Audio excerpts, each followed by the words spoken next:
So good evening. Welcome. D&D on a Friday. Some of us will enjoy some beers as we ring in the hot weekend here in the UK with some Dungeons and Dragons. So we are back. We're going to jump straight into the action, but quick recap. We are in the bakery still.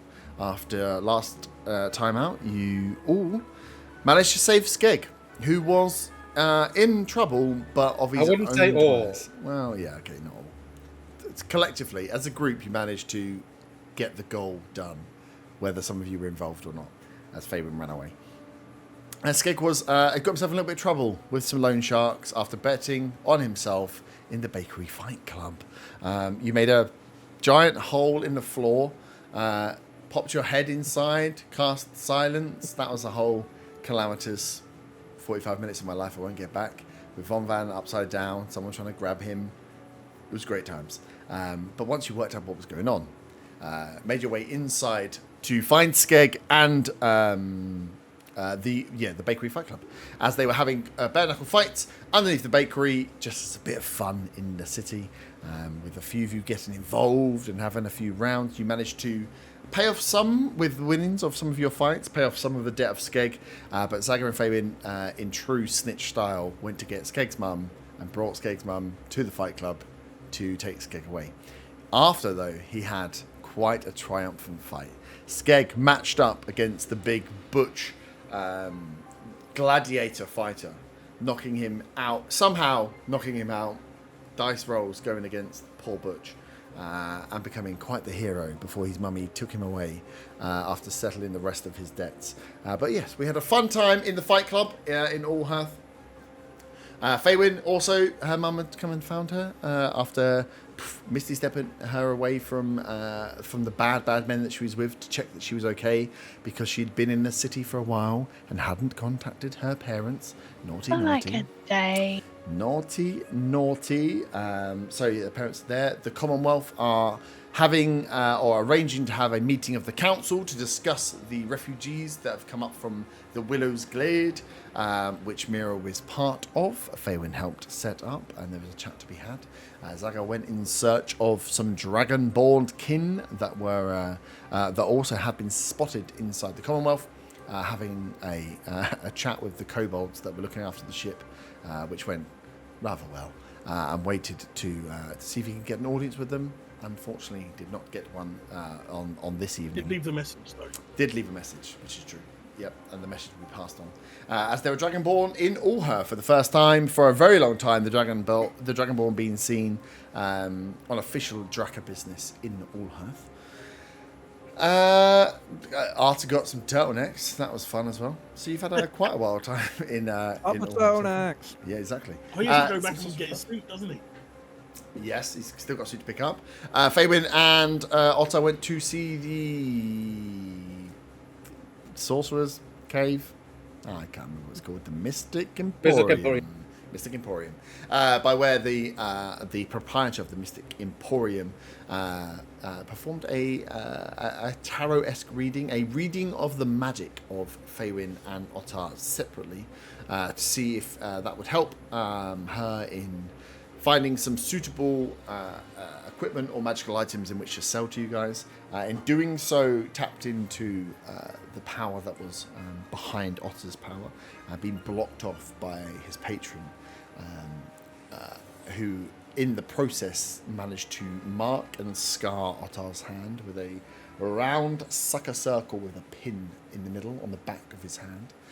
Which Faywin was present for. And Faywin herself, after going through the process, had some memories brought back of her time at the beach, which was not just the normal time at the beach on further inspection, was time in the Fey Wild with her mother and brother, as the mystic... I can't remember what her name was. Vespa. As Vespa let on to you that your powers, or some of your powers, were seated in Feywild magic, which seemed to be some news to you. And then obviously we had the fights. And not just to leave it on a cliffhanger of funsies, Von Van, after a few beers, decided to turn into a black bear or brown bear? No, do black bears. Oh, he's not strong enough for brown bear. Black bear, walking into the ring, announcing himself to the crowd, asking for a fight, and wild shaping into a black bear. So on the same evening, we join back as Otter, as Von Van has put out the challenge for a fight against him in black bear form. As they look around for challengers, I hear there's one among you that would like to challenge, said Black Bear. Come on then, Bear Man. As you go to step forward, you see as they're looking around, these two young goblins kind of get up in the way, and as they're getting ready to go in the ring, you kind of just put your hand in front of them, step them to one side, and step in the ring. Come on then, Bear Man. As we have, and quite the spectacle. You can hear people trying to work out, the bookmakers, the little goblin bookmakers that are working around, trying to work out the odds on Otter, the pirate, the man that has won before and put in a good, a sound beating of Billy the Badger, versus an actual bear.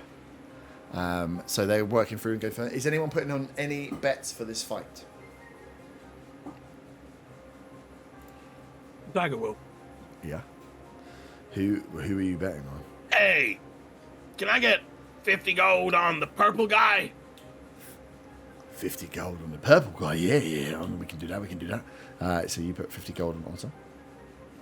Arthur just wants to watch the chaos unfold. He's made his money. He doesn't want to delve in any further. Uh-huh. You see a load of them like looking at Otter, seeing how much he's recovered from the time before, and then trying to maybe judge like the drunkenness of Von Van pre-bear to whether the bear's lost any of its mobility post. But yeah, you can see bets going in. Zagger's working under the impression that Von Von's a crap druid. Don't hold back. Wow. From somewhere in Allhurst, Faywin shudders. Not quite sure Oh why. yeah, Faywin is running away after being chased. Nice.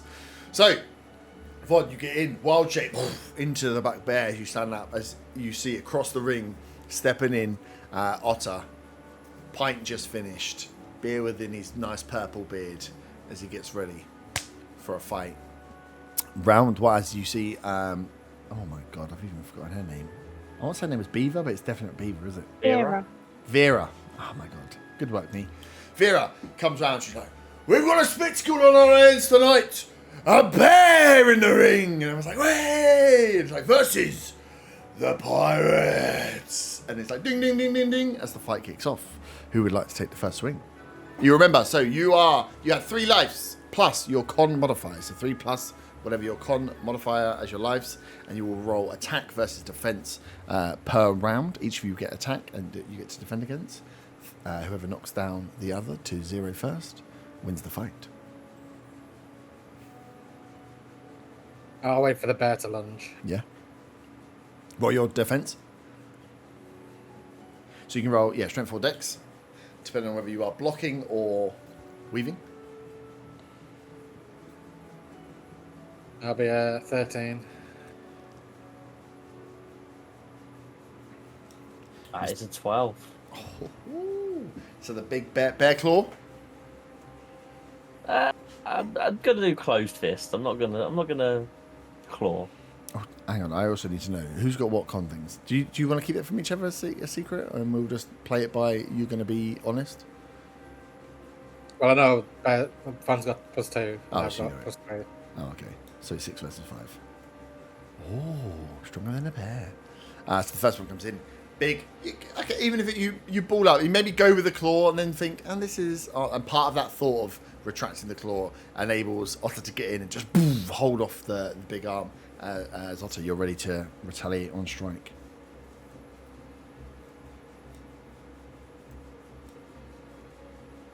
Oh, very good. I'll be an 11.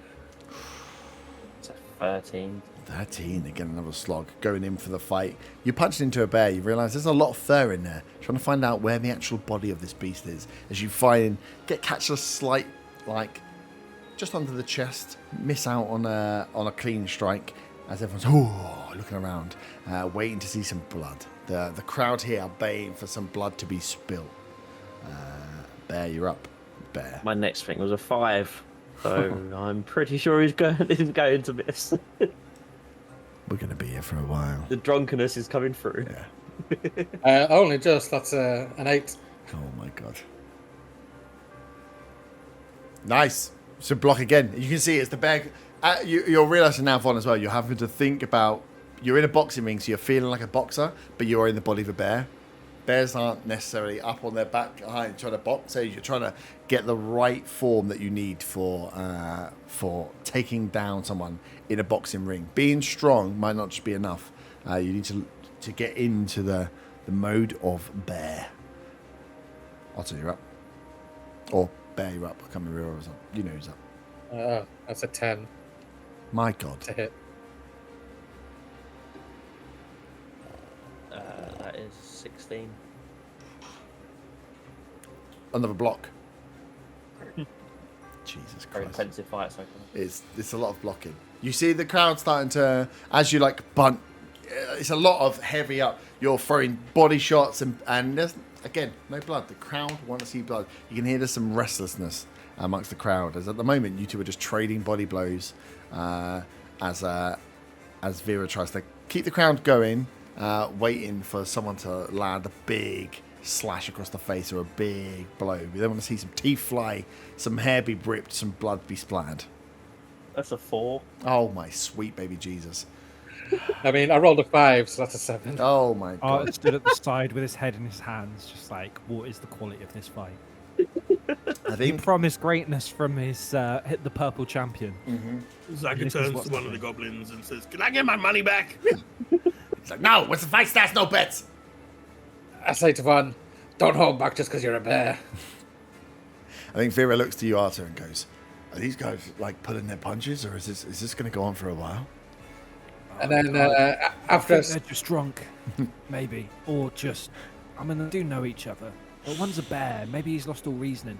Aye. after saying that to Von, I do like a sort of standing front kick right into the bear's chest Yep. with a 21. Oh, nice. 14, so that does. Nice. So first big hit Zaka here. cheers. As people are looking around, I think Vera looks back and she hears the cheer of Otter slam. Your butt hitting the ground is going to hurt anyway. As the bear stumbles back in, and people around you, Von, as you're on the edge, are like, "Way!" As you hit the back ropes and they push you back into the fight. Advantage, Otter. Oh, fuck off. Okay, I might as well be rolling at a disadvantage of how shit these fucking rolls are. That is another fucking 4. I got 10. You come out again. You're Paddington bearing it or you're Pooh bearing it, walking on the hind legs, and there's no power in this mode on your hind legs trying to swing away as a human would box. It's not working for the bear.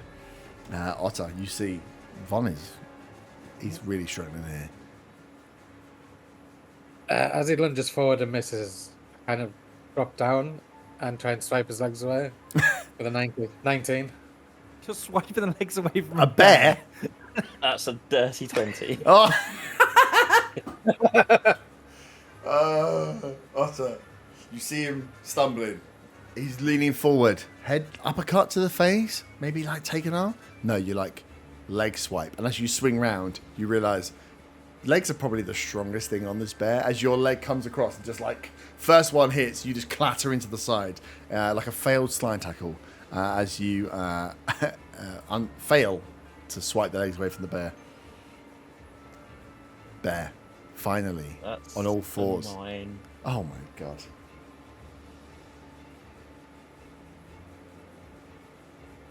That's a 7. Oh!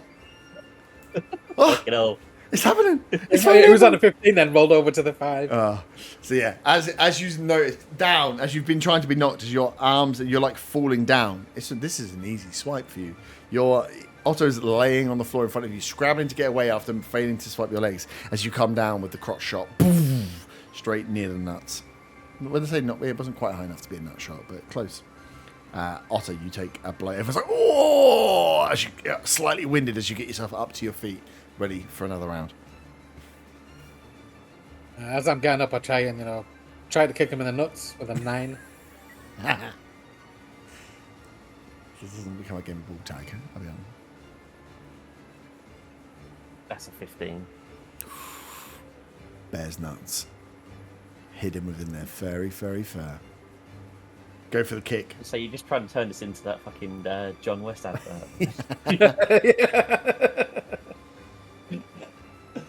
Fun. Are you going to take that? Otter's just trying to That's kick a you in the nuts. 15. I think as the kick goes in as well, you hear the crowd. I would say going for a low blow straight from like a straight kick. Crowd aren't happy about that. There's you can feel that they're crowd are uneasy. They're looking for a favourite in this fight here. They want someone to come out. They want someone to back. Got a dirty 20 on defense. What did he get? 1? 15 again. Another swipe. Another miss. Crowd are getting very restless. One drink comes over and hits the ground in front of you guys. You're feeling the pressure now. This has gone from like an intense fight to feeling a little bit like the tides could turn here. The mob mentality could easily switch if this fight doesn't start giving some blood. Hear a kobold yell out, "Stop trying to tickle each other!" Hearing that, Otter's distracted as he lashes towards Van with a 10. Oh, the attack roll. The distraction wasn't enough because I rolled a 9. These rolls are fucking These awful. rolls are so bad. Right. What plus do you get to your rolls then for your unarmed strike? Mine's a +4. Oh, yeah. On, baby. Nice. So, Otter, still, the fight is in your favour as, you managed to clock back in. The bear's down to 3. So just clock him on the nose. Yeah. Just a little snout knock. Knocks him back as he gets himself set. Von, you're embodying this bear. You need to fight like a bear. Think like a bear. Fight like a bear. This is Yeah, your I friend will now. do. A 5. Oh. How could you possibly roll that low every time? Below 10? I literally, these rolls have been fucking awful on repeat. I rolled a 5 with a +2. That's a 7. This is... Otter, you're feeling the fatigue. This is the second fight of the night. Might have been a push too far. I mean, you're an old man. Yeah, I had a bit of beer as well. Yeah. You've had a few pints. The crowd are getting restless. This might be something we haven't had to think about before. You're hearing jeers. People they're not far from booing here. As Vera's looking around, she's looking for someone to try and kick this thing off because you guys are really putting a dampener on. I mean, we've just seen Skeg knock out Butch, and you two come in here. It's just like the end of a karaoke when the person that's too drunk gets up to try to sing. This is the equivalent. I mean, this is exactly what this fight is. Art prepares the boo. I just rolled a nat 1, so Wow. I rolled an 8. Can I please have my action prepared to boo if the next bit is shit? I mean, a nat 1's already gone out, so you can definitely boo if you like. The nat 1 was on a defense or on the attack? Defense. Oh, okay. So hit goes. So okay. Okay, I'm not going to boo this. So best big swing out, Von. Again, you're staying on the hind legs. You swing forward, just absolutely misjudge the reach of your arm versus the difference of the bear arm. And as it comes across, again, Otter, bop him. Jump up and knee him under the chin. Nice. Okay. Yeah, people are starting to get like, oh, as the bear is looking on the ropes now. I have it as Otter still has 5 lives and bear only has 2. Yep. Okay, That good. seems about right. That's a 16. On the attack, Yeah. shaken out of it. I rolled a 16 plus a 2. That's 18. Bear comes forward, goes for the grapple. So you get in close, you're like round him as you're trying to find some perches as you hit like the back ropes and people are pushing you back in and they're fighting back now. As Otto, you have the bear literally around your chest now, just trying to grip and cause some pain to you.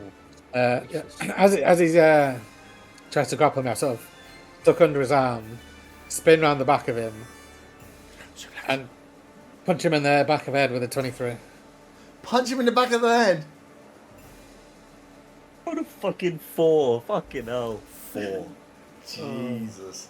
You could have, I'm sort of riding the bear as I'm hitting the back of the you head. definitely could have suplexed him. I think I just got over 20 on all my combined rolls. Yeah, I think if you add them all up. So yeah, you crack him in the back of the head. As the bear, you are now disorientated, facing the crowd. Otter has disappeared from somewhere. You've taken a blow to the back of the head. You are wobbly as hell. You are on your last legs. The beer, I mean, you know what they say, don't drink and wild shape. Apparently, that's a good idea. 7. Art 14 booze. plus 2 for 16. Art booze. Dean. Art just I starts think I'm queuing. just swinging in midair right now, just not even knowing where You're- he is. Just You're randomly wild swinging. wild swinging in the wrist ring now. The crowd are getting behind you, Otter. They want to see you finish a clean knockout on this bear. As one swings for me and misses, he kind of spins round, and I sort of run and bounce myself off the rope, and the flank cantonar kick for 23. No Cantonar kicks. I think that 23. deserves an inspiration point, to be honest. No, the inspiration. I got a 19. Oh, that's the highest you've rolled. It's still not enough. I know. As you see him come in, you catch the one. We'll say the Cantonar kick in the way that you see and you catch the first foot, thinking you're saved, and that just gives Otter the stability to swing with the other foot and just clock across your face as blood spills and you fall to the floor. Bear is knocked the fuck out. The crowd. Does he stay in wild shape or does he revert back to gaming? He doesn't. Oh. It's up to him. He doesn't lose all his HP, the bear, but he is very, No, very just tired as the bear. like Yeah. what one does. It's up to Von. I'm just gonna lay there and barefoot for a little bit. Just like a rug on the floor, just arms out. The bear is down. Yeah, As Vera basically. steps in and goes, "Well, we got there in the end. The pirates the winner!" Hey! And it whiz around. Everyone's like, "Hey!" There's a cheer going. They like the finish. The finish was a nice finesse, but the fight itself wasn't great. As Zaga, you go and collect your winnings. You get back 100 gold. Nice. After saying that, one sort of splayed out on the floor. I sort of kneel down, ruffle his head like you would a dog, and say, "Good fight," and walk off. Vera comes down and goes, so actually, whilst you're there, goes, are you safe in that form as well? Right? Are you going to look after him, or I don't want him waking up and being. He's not an actual wild bear, correct? No, he'll be fine. Okay. Zaga calls over. Somebody get him some money! And therein lies Von Van's new nickname in the Fight Club, Honey. As you are dragged In the fight club, in the fight in the party. in the I mean, in the Fight Club. If you guys want to take it on as well, it's up to you. As they drag and there's like roll the bear to the edge so the next sort of fights can catch up. As Von, you're left panting and breathing, catching your breath after that fight. As you look around, you notice Fabian had never returned after running away. She never came back. Fabian, where did you go? Away, far, far away from this fighting nonsense. Back to. I ran away because I was scared of the people, and then ran to the inn that Skeg's mum was in, searching for an alibi so that her parents would never know that she was in a fight club, Nice. and then choosing to stay there the night so that I could get an early start in the morning without telling anyone where I've gone. Lovely. So you make your way to the Weary Traveller in the narrow way. Not knowing you did know that you went and found the rest of the party, so you did know that they are staying at the Druid School. So yes, you are making the choice to stay away from your party. In the Weary Traveller. Ooh, I would say. Can you give me a persuasion check? The Weary Traveller is incredibly busy because of a certain amount of refugees that have just rocked up. Oh my god, it's so slow rolling. What the hell? I just rolled his dice. I rolled 2 1s and 2 20s. 3 Can anyone 20s. see what number it is? Oh, I rolled a 3. Classic Faywin persuasion check. Can we hear the negotiations? Do we want to hit it on a 3? No, let's not. As you ask for a room to stay, they're like, we're really busy at the moment. You can see there's a great influx of that way. I mean, I've got we're converting some of the stable areas for staying in. They're not the best, but we can put you up for the night if you're willing to stay in one of those. How much is it for one night? It's a lot cheaper than it is for the other ones. It is.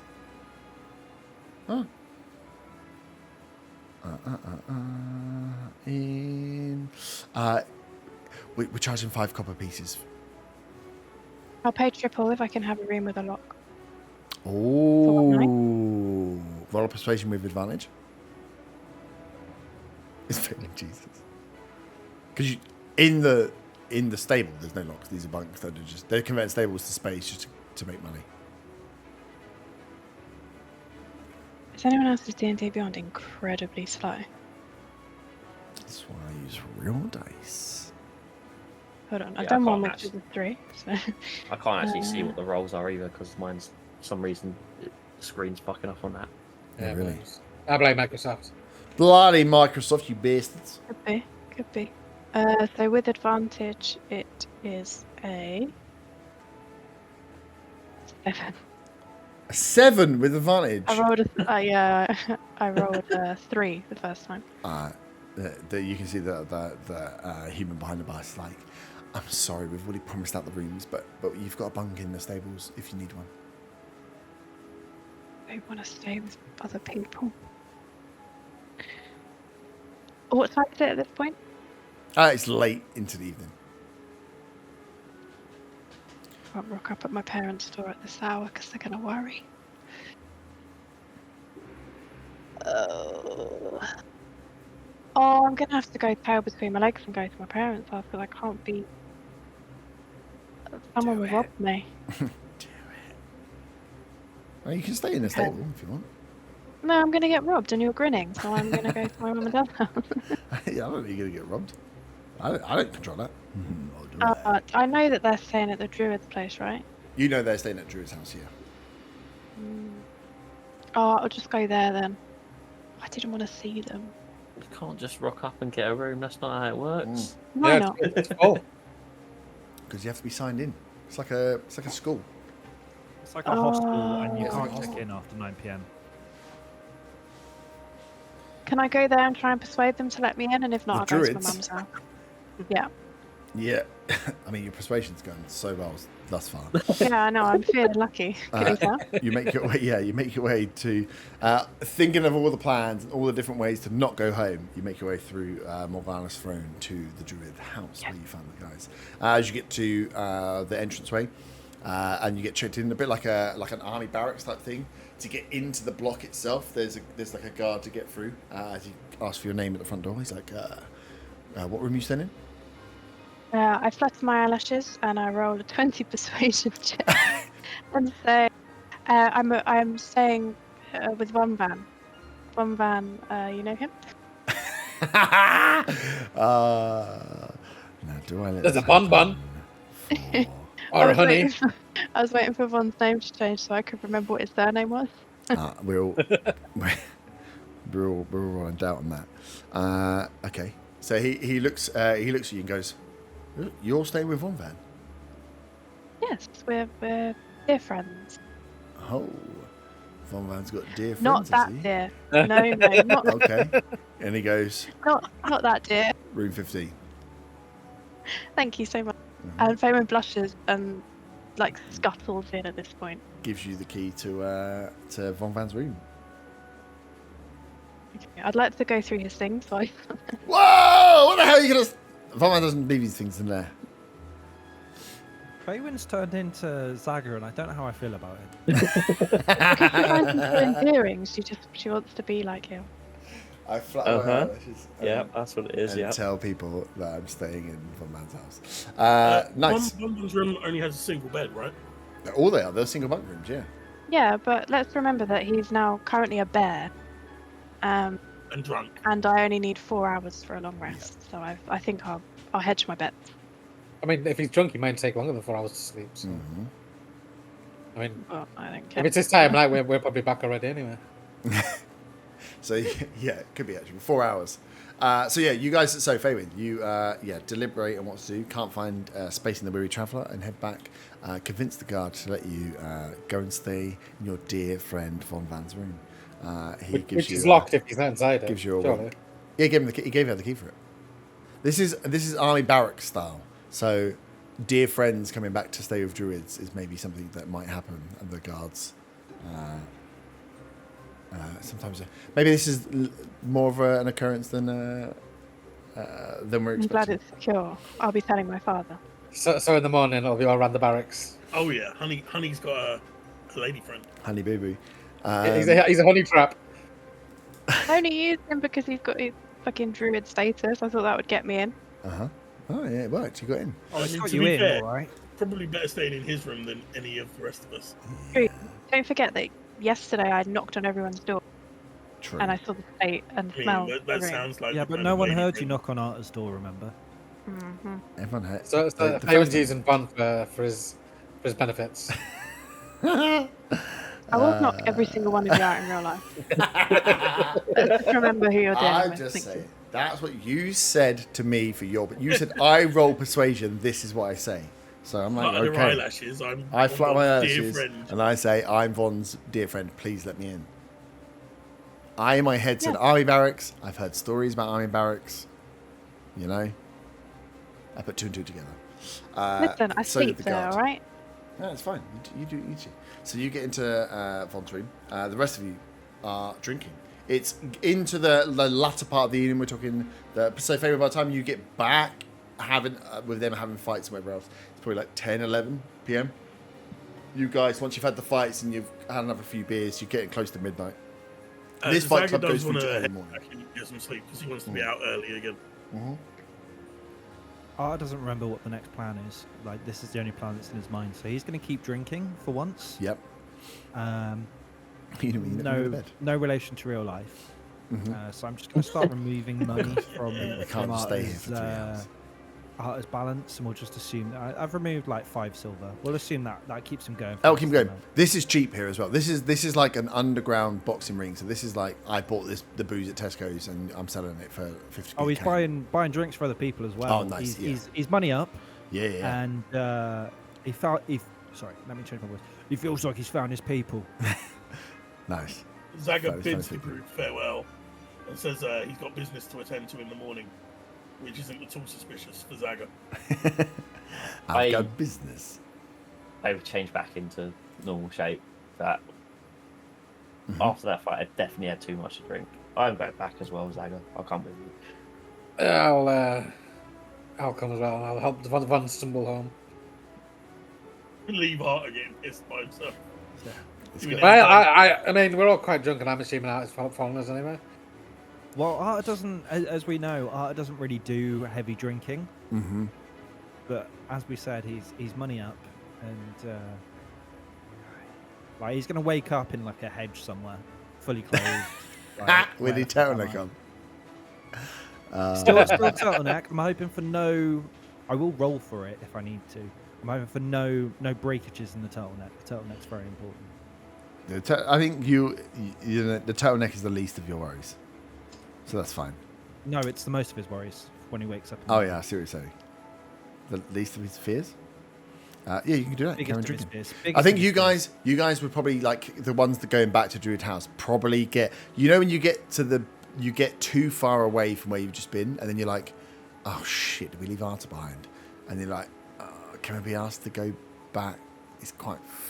He'll be alright. He knows where the sundial is. Yeah. He'll be alright. So He's you in carry good on. hands. It's fine. As you are sat chatting with whoever, and this isn't like a thieves guild per se. This is just it's almost just an underground social club, but just non-advertised. So really there's fun. guards here. Yeah, there's guards here from the Commonwealth. There's some local businessmen, people in. There's a lot of like dock workers and blacksmiths. It would be and, really fun if Arta found himself having a Chat with thrilling Redvant. conversation with a local librarian. you guys are obsessed with Faywin's not doing it. I can't just put Faywin's parents everywhere because it's funny. Oh, can I? Well, it's the only time we're going to see them because Faye's not going to go see them, is she? Yeah, true. Oh yeah, good point. If I need to feed it in. You watch your smart mouth. Right? Remember, my dad's going to help you. Or is he? Or is he? No, That's up to the DM. Yeah. God, after the last 3 sessions. So yeah, you're there. So as you guys make your way back, you're walking through Arta. You have a bunch of random people to go around, but if you want to just spend some money, drink, and make some friends, then you are more than willing to do so. And then head out late into the evening when Vera's trying to close up the bakery, kick you out into the streets. So yeah, no, we'll go with that. We'll just assume that as the night goes on, the voice slowly slips away. Mm-hmm. So instead of talking like this, by the end it's just like normal art of voice. Mhm. And I'm hoping that everyone else is too drunk to notice, but if they do, it doesn't. I think a lot of them would be. Who would you be like drawn to of a group that's in there? I'm avoiding Skeg because he's a Skeg went. Skeg got dragged down by his mum, unfortunately. good because he's a liability. We'll say like Vera. Yep. I think you'd be drawn to anyone that said something nice about his turtleneck. And anyone else who complimented the turtleneck. Yeah. That's cool. I appreciate that. Yeah, I think like it would be one of those where like a few of them probably gave you a bit of shit about the turtleneck early on, and then you start buying them drinks, and then by the end of it, they're very like They're all everyone's more honest. everyone's probably sloshed. More on it. They're just like, I'm sorry what I said about your turtleneck. The turtleneck's cool. The turtleneck's cool, right? I mean, I'm just from my point of view, I just don't have the confidence to wear something like that. And you're talking to like, I'll pull it off. yeah, talking to like a half-orc. He's like, I just don't have the confidence to wear these sort of things, you know. So I stick to what I know, you know. It's in my line of work. You can't be. Well, I just really like that turtleneck. I'm sorry. And you make a hand on the shoulder. Make some good friends. You make friends with And people then, that you definitely chink would not beers. remember. Yeah.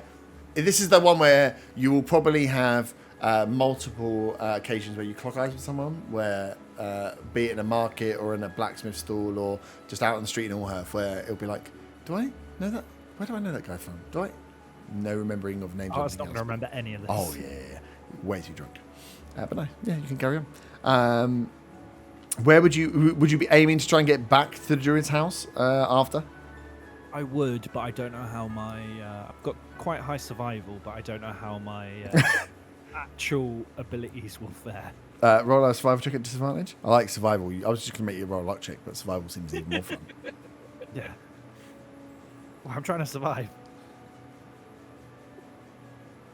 With disadvantage. I don't actually know. I thought my survival was... Oh, no, my... that's Yes, 10. please. 10. You get to the sundial and you think, this is close enough. This will do for now. I'll have a rest here. And that's where you wake up, maybe. What, right across the middle of the fucking sundial? It's a big sundial, so you could get up on top of it if you want. I imagine like getting away from the sun, curling underneath it, round the bottom, wrapping his legs round. Roll a luck check for your turtleneck. Oh, man. Getting caught in the sundial. Getting caught in anything on the way back. Ooh, that is a 16. Oh, 16. Luck check's just a straight roll. Just a straight roll, yeah, just a straight roll. Yeah, that's DC 15, nice. Yeah, you will awake in the morning after everybody else for sure. First thing you check, of course, is the turtleneck, and it will be in. Wait, after everyone else, am I not getting woken up by like guards for being just fucking like collapsed? Not on yet, the baby. sundial? They're gonna leave you be for a little while. Well, I don't know what time they're gonna wake up. I'm gonna give everyone else a chance to see what time they wake up, and then we'll see what happens to you. You reprobate outside the druid house, wrapped around a sundial. It seems Fayman and Zaga both want to be up early. Also, we need to deal with the fact that you guys came back. So, as you, the rest of the party, you guys would have made your way back, got back to the druid house. The guard lets you in, and as you're going through, he goes, Von Van, your very good friend is waiting for you. And gives you a wink. Oi, oi! Oi, When he Von, does like get this quotation quiet. marks with his hands. Just as a little wink. Hey, Very good ah. friend. Yeah, she was. Very good friend, eh? Yeah, I've got to the see this. blonde elf. She came by, was very persuasive, said she needed to wait for you in your room. And I'm not a man to step in the way. You know the rules. I mean, persuasive. It's definitely not Faywin. I don't know if Zaga knows the term top shagger, but he wouldn't say it. If he doesn't, he's about to coin the term. He's been in this city for 15 minutes and he's already got a bird. And I think Von, you would understand, like the conversation back and forth with this guy is actually something that happens. Like the druids, a lot of this, the druids that stay here are druids that either don't live here or are in here, and like it's very like late uni vibes. Like they come here to do studying, and a lot of them are away for a while and then come back and stay here, and they go to the school and then come back and they go to the pub. So even when you and like Glass would have spent a lot of time staying here, and then when you're here together at the same time, you go out and get drunk. So it is not beyond the realms possibly that people have friends come and stay over in barracks. As much as Zaga wants to be up early, he also wants to have a look at whoever's waiting in Bonbon's room. Yeah. Von, I'm assuming you went back to being Von rather than the bear. Oh, yeah, an hour would have passed. Yeah. I am back to me. Yeah. Hello, bear. Walking in with a bear.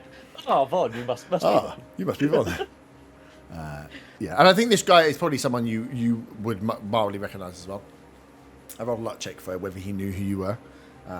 So yeah, and you've been here long enough to know. Even with the new hair, yeah, he was warned. Lucky Von's come back with a new haircut. Flash bastard. Nice. So yeah, you arrive back. You get that on the way in as you're going in, and he gives you a little wink and lets you guys into the complex. And I guess I'm too drunk to think straight about who would actually be. Yeah, well, this is the other thing to think of. If someone comes, if you guys get back late and he goes, "Oh, let someone into your room," it is what at that point, what would you think? Who could possibly be in your room? And that not just to be like, would you think it's Faywin, but who else might you think might be with what is going on? Someone has managed to get access to your room without your permission. Yeah, but the two people with him are drunk idiots. You're all drunk idiots. Yeah. Yeah, exactly. I guess we'll find out who this is. Does she have a friend? Does she like kobolds? Big things come in small packages. Before Von gets a chance to go through the door, I burst open the door. Not before I even see who it is. I go, "Oi, oi!" You burst through the door.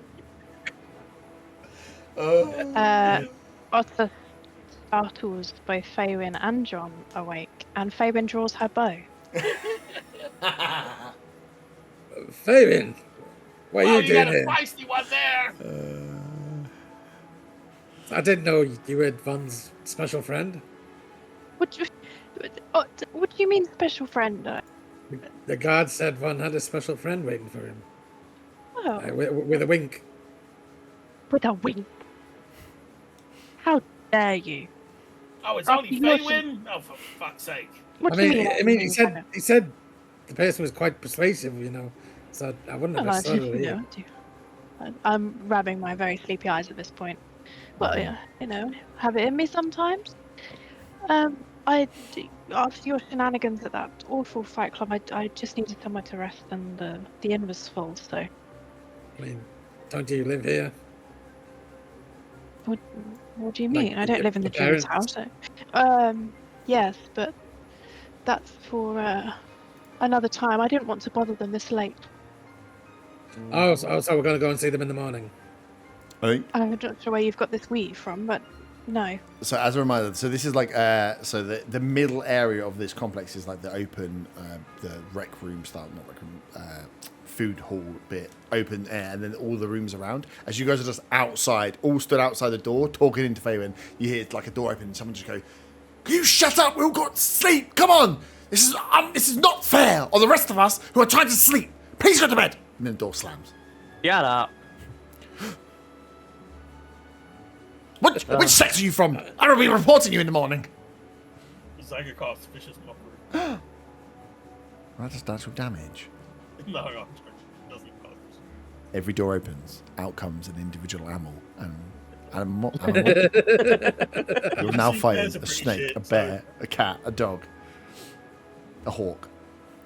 No, he doesn't cast vicious mockery. A dinosaur. No, because once he sees it, he can turn into it. Right, well, I'll leave you two to it then. What Yeah. do you mean leave us to Sorry, it? Bon. I thought you were going to have some fun. Oh, you are tasting my patience. I can't tell whether that was Faywin in game. Nope. Faywin outside of game. It was Faywin outside again. I think the line between the both gone Yeah, now. the line's getting real blurry. I get out of the bed and make up a little area on the floor to sleep. Go to bed as well. So presumptuous. Right? Yeah. Well, no, I laid on top of the duvet with a blanket. I didn't go under the duvet. I'm not an animal. Zaga says to Bonbon, he's like, make sure you get her a room of her own tomorrow morning. Yes, that would be nice. As I turn over and try to go back to sleep. Sorry, I didn't think ahead. Nice. And I just fall onto the bed, just pass out. Roll for I beer shuffle farts. closer to the door, as Yeah. far away from him Beer as possible. farts. Beer farts are going to be ripe this evening. Nice. As you all. Imagine if there were bear beer farts there. Oh, God. I didn't eat anything as bad. That's lucky. As the four of you settle down to go to sleep. The funny thing is, and what you don't realise is you all go off and drift for the evening in your long rest, is Arta's room's completely free because he doesn't make it back to the room. He gets as far as the sundown and passes out. So there's a bed just a few doors down, completely free. As you all... Yeah, but I smelt it yesterday. You did smell it yesterday, yeah. Do I take a point of exhaustion because I For didn't not get getting a back full on night's the rest. street? If you want. Yeah, it's funny. Oh, it'd be Yeah, nice. no, It'd be that's funny. what I was asking. I mean, you would be sleeping I'll on the happily floor. take it. So, yeah, you'll be sleeping outside. Very much a state... Well, it's up to you. I suppose if... Yeah, these guys are going to get up early-ish. You'll be getting back not too... Well, actually, Arta, you'll be later than those guys. So you'll be getting up in the early hours of the morning. I suppose the rest of you will get back about 12, 1. So if you want to get up early, you'll be out about 8 o'clock. I'll be really upset when there's vomit on my turtleneck. Yeah, which would mean Arta will be probably woken up earlier by the sun and the movement of people if he's going to sleep at 2 in the morning and trying to get a full night's rest. So it's whether Arta, once you hear people moving and you wake up and realise where you are, as there's a few people, you hear a few rather loud tuts in the central square. As people get ready for another day of celebrations for Candlemas, would you make your way back at that point to try and finish off your night's rest, or are you just going to hock it up and just get up and go for the I'm day? going to make my way back. I'm not going to try and make eye contact with anyone in Walk the of street shame, head or down. indeed any of the party. Nice. So yeah, I think you like pass as you were getting in like the 5, 6 in the morning. You finally make your way back into a room with the morning guard changing over from the night guard as you try and finish off your night's rest after being woken up and hearing rather a few people showing their disappointment at a drunk man sleeping around the sundial in this morning. As the rest of you can wake up around, like your full rest will take you to 8 in the morning, bar the elves who need less sleep, of course, but the rest of you can wake up in the morning very hungry. I'll get up at 5 Mm-hmm. and get You ready. would probably, It'll take about if an you're hour. getting up at 5, you would hear up to you Arta coming back. If you're up and about, you would see him yes. going back to his room. Yes, I'm up and about. I'm getting ready. Okay. As I leave, I suppose I see him, Yeah, he is. and I do nothing far but too, shake my head. Yeah, I think in the state he will be in, head down, just trying to get back to the room. Arta doesn't even pick up that you are there looking at him. But you've seen him at least come back to a room. Yeah. And I want to leave a note for Von Mm-hmm. and just say, Under his pillow? no, not under his pillow. On the side. Better way, I think. Saying security is a bit lax here, question mark. I've gone on personal business. I'll be back later. I've gone on personal business. Yeah. Did the I'm guards very see us important. sneaking out of the room, just leaving Von Mhm. hours? I don't know. Does he? It wouldn't be the same one, surely. If he was on night shift, he's not going to see me in the morning. Oh no, it'd be Yeah, different they guard. are. No, they would have changed. They would have changed over for the morning. It'd be different guard. But they would be again used to seeing people scutter out early in the morning. Does I'm it not look being like shy Damon's about doing the it. walk of shame? No, I'm not being shy about it. I have She's nothing very to be confident. ashamed Smashing of. Walk of shame, yeah. Very confident. And then I leave. Forever. And that was the end of Faerun coming. That's it. Yes. Nice. So you head out. Yeah, like I say, you get yourself ready, get yourself set, quietly leave the room. As you get outside, you see Arta just trudging his way up the stairs round, just completely misses you, goes into the room, poof, lands on his bed and goes to sleep. As you carry on downstairs, as the morning guard kind of let you out, and you are free in Allhearth. I'd like to find somewhere. I know shops won't be open, but somewhere that I could get some flowers. Yep. Just on the outskirts in a park or At something. 5 in the morning. Oh, you want to pick some wildflowers? Not in a shop. No one's going to be. Yeah, open at it's 5. 5 in the morning. No, yeah, you can go to the main garden outside the Commonwealth and try and steal some from their their pristine gardens that sit out the front. Yeah, why not? Yeah, because you'll be in Morgana's north of Morgana's throne, so it's easy to get there. It won't be on the way, but easy to do kind of a loop up to the gardens to then come south into Morgana's throne, a little bit more into the depths of it to find your parents' house. Yeah, I'll do that. Yeah, cool. So yeah, you walk up past the main building, past the sundial, where you can see there's some people out there cleaning quite virulently around the sundial this early in the morning. A bit strange, cleaning around the sundial this early. Hopefully no one did anything untoward. And then you head out to the garden before people are there, pick a few flowers, and head down the streets that you know so well through Morgana's throne toward your parents' house.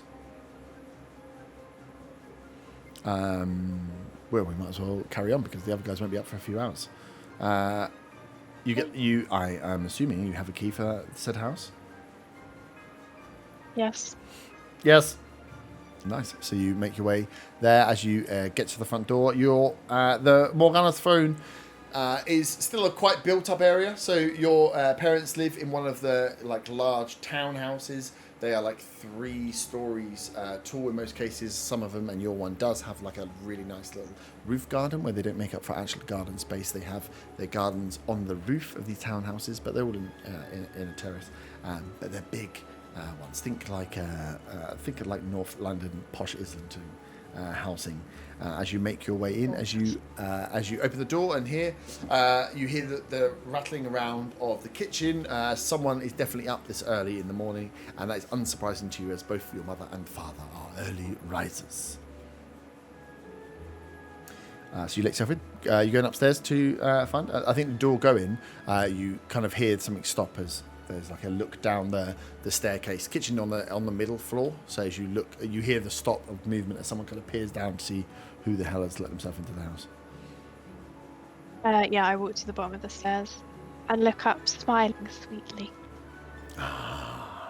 You actually. Oh, how do you think? So you've been away for what feels like a long time, but it's actually 5 weeks. Did we say? Yeah, 5 weeks. Do you think Fayman's appearance would have changed a lot in the 5 weeks? Your mother has seen you already. Weathered. Yeah, Wow. she looks. I mean, everybody's heard what she's had to put up with for the last 5 weeks, so she's looking quite tired. She's looking quite. Lots of split ends. I was A little- going to say the exact same thing. Her hair's still pristine, but she's looking a little bit rough around the edges, and her parents have probably seen her before. And she's got gorgeous boots that she didn't own beforehand. First thing you notice. So you see over the banister looking down with a set of glasses on the end of his nose is your father. As he looks down, he goes, "Oh, Faywin?" And then says out to you in a language that only you know, being Minotaur, "My sweet Faywin, come to me now." Back in my door. I'm like, "Hi, Dad," and run up the stairs. Yeah, as you run upstairs, and he gives you the biggest hug. He's like, "Oh my god, it's so good to see you, Faywin!" And then he shouts, "Oh my god, I didn't actually. Did I give your parents' names? I think I might have actually forgotten to give your parents' names." Mr. and Mrs. Oakshine is fine. Mr. and Mrs. Oakshire. I think your dad's name, I've had him down as Hugh, and I think I might have just made that up. As he goes, "Oh, it's so good to see you, Faywin!" And he shouts up, he's like, "Faywin's home! Faywin's home!" And he's like, "Oh, come, and takes you into the kitchen where you can see he's in his elaborate OCD-esque coffee making procedure of grinding individual beans down and making everything fresh in the morning before he heads out, making his cup that he has in the morning for his breakfast. And as you kind of come in and see the whole setup, you're just flooded back. 5 weeks you've been away, but you've kind of, the things you don't think about are the things that come back quickly as you see, oh my god, of course, he's grinding up the individual beans, he's making his cup for the morning, and you can see he's got his flask for the day, and you can see he's everything's laid out neatly and the process that he goes along. And she's like, "You've caught me in the middle of the coffee making." She's like, sit down. He's like, "Oh, how are you? You look well." Does he look like he believes that I look well or that I look rough? I think without an Can I insight check, you check can. my dad? You can, but you can tell pretty well. He looks like he's saying well, but he's trying to find a word that means rough. Right. Yes, I'm fine. Oh my goodness, that I've so much to tell you. Did you get my letters? I did. Yes. No. I did get the letters. You used lots of shorthands in the letters, which was a little difficult to understand. And this is not shorthand that we've used before, darling. And what have I told you? When we use shorthand, we must make sure that we are using the same code. Otherwise, I cannot help you with some stuff. But there are some things I've got. And he's brain kicks and he goes, "Oh my Faywin," and he takes your hand. He's like, "Meadow, I'm so sorry." I know. Yes. It's been difficult, Father. Without her, you know how close we've been, and everything that we've been through, even before and after Elias left. It's been difficult, but a lot more has happened, and I know that's hard to take, but a lot more has happened than the death of my dear friend Meadow. It kind of, I think, as you're going through that and looks at you, there's like a recognition in his face that, how much you've kind of like grown in this time away. Like that he's trying to console you and your friend, and you're kind of like, that's like that's what he's there to do. Just be like, this must be very hard for you, and you being like, there's so much more going on. Like this is, he's a bit like, oh, okay. Like I thought this would be a meltdown moment. Meadows passing and having to look after you, and the fact that you're like, no, okay, I'm moving on. You can see that he's kind of almost like a taken back, but not in necessarily a bad way, of how you're taking the news. Well, he's not had to deal with Zaga trying to rob him for 5 weeks. So Indeed, he hasn't. that would Long make may that anyone never grow, happen. you know. And he's like, oh, it's so good to see you. I'm glad you're taking it well, and I've been preparing some of the things. I worked out some of your code, even though you didn't help me with some bits. But I You found know what some it's like, Father. information. People may intercept. We didn't know what was happening. I didn't want to alarm anyone unnecessarily, or for the information to be sold to the wrong people. Like I say, a lot happened in the last 5 weeks. At which point I take out Hector from my pocket, because he still exists. Yep. And I place him on the table to have some breakfast. And he goes, oh, is this your do we need rodents at the table? Oh, he's not a rodent, Father. He's an adorable little weasel that keeps my pocket warm. And this is John, as I summon John to fly above my father. He kind of I'd like, like to overwhelm him, is the intention. you do what? Sorry. I'm overwhelming him with You are everything that's overwhelming. happening. Yeah, as the rodent on the table and then the bird appearing, he kind of staggers back, knocks over his glass a little bit. At this point, you hear coming down from the upstairs is your mother. She comes in and sees and goes, "Freywing, it's so good to see you." You can see putting on the best deception you've ever seen in your life, pretending that she's not seen you before. And she's like, I know, Mother, it's such a surprise. and she's like, isn't "Who it? is this?" And she goes and like tickles the cheeks of Hector, and as he immediately runs up her arm, runs around, and she sits there and just says, "Oh, you look at him, isn't he? Our little girl's found her first little companion and stuff." And he's like, "Yes, but like I said, do we need companions at the breakfast table? I'm not sure." And she's like, "Don't listen to him. You can do what you want." As she sits there and goes through and says, "Oh, you must have so much to tell us." As your dad kind of like composes himself a little bit from there, as he's like, I did get your letter though, and we went through, and I've prepared some readings at the library for information, if there is information indeed that you need. So we can go there today if you'd like to check and see. Like I say, we should have more of a conversation about exactly what it is that you need. But from the topics you sent me around the forest and the deaf blooms, then I have everything ready to index and go through together. If you'd like to have a little library day with your old papa. I think that would be amazing, Father. I don't know if either of you have known that the number of refugees that have been brought to Allhouse. Have you heard?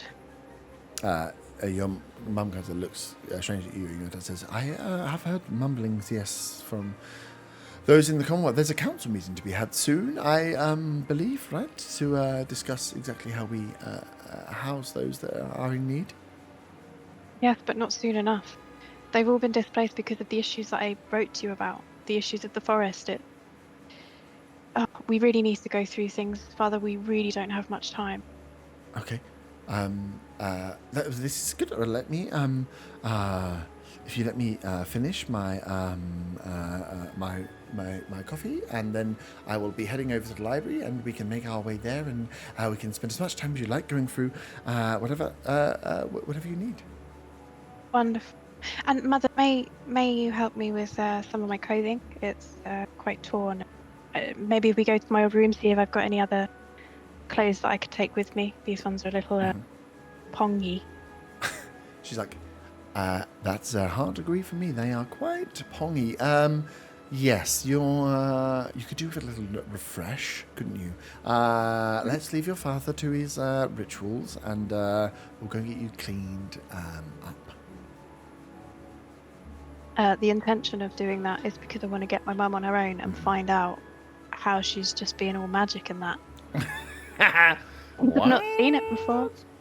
Nice. So you leave your dad downstairs as he carries on tinkering away. Quickly goes back to, essentially preparing large batches of his own coffee to take to work with him. After telling you that he's read your letters and prepared stuff, as you and your mother go upstairs, and she's like, "Oh, so you finally found time to come and see us, did we?" Mother, please.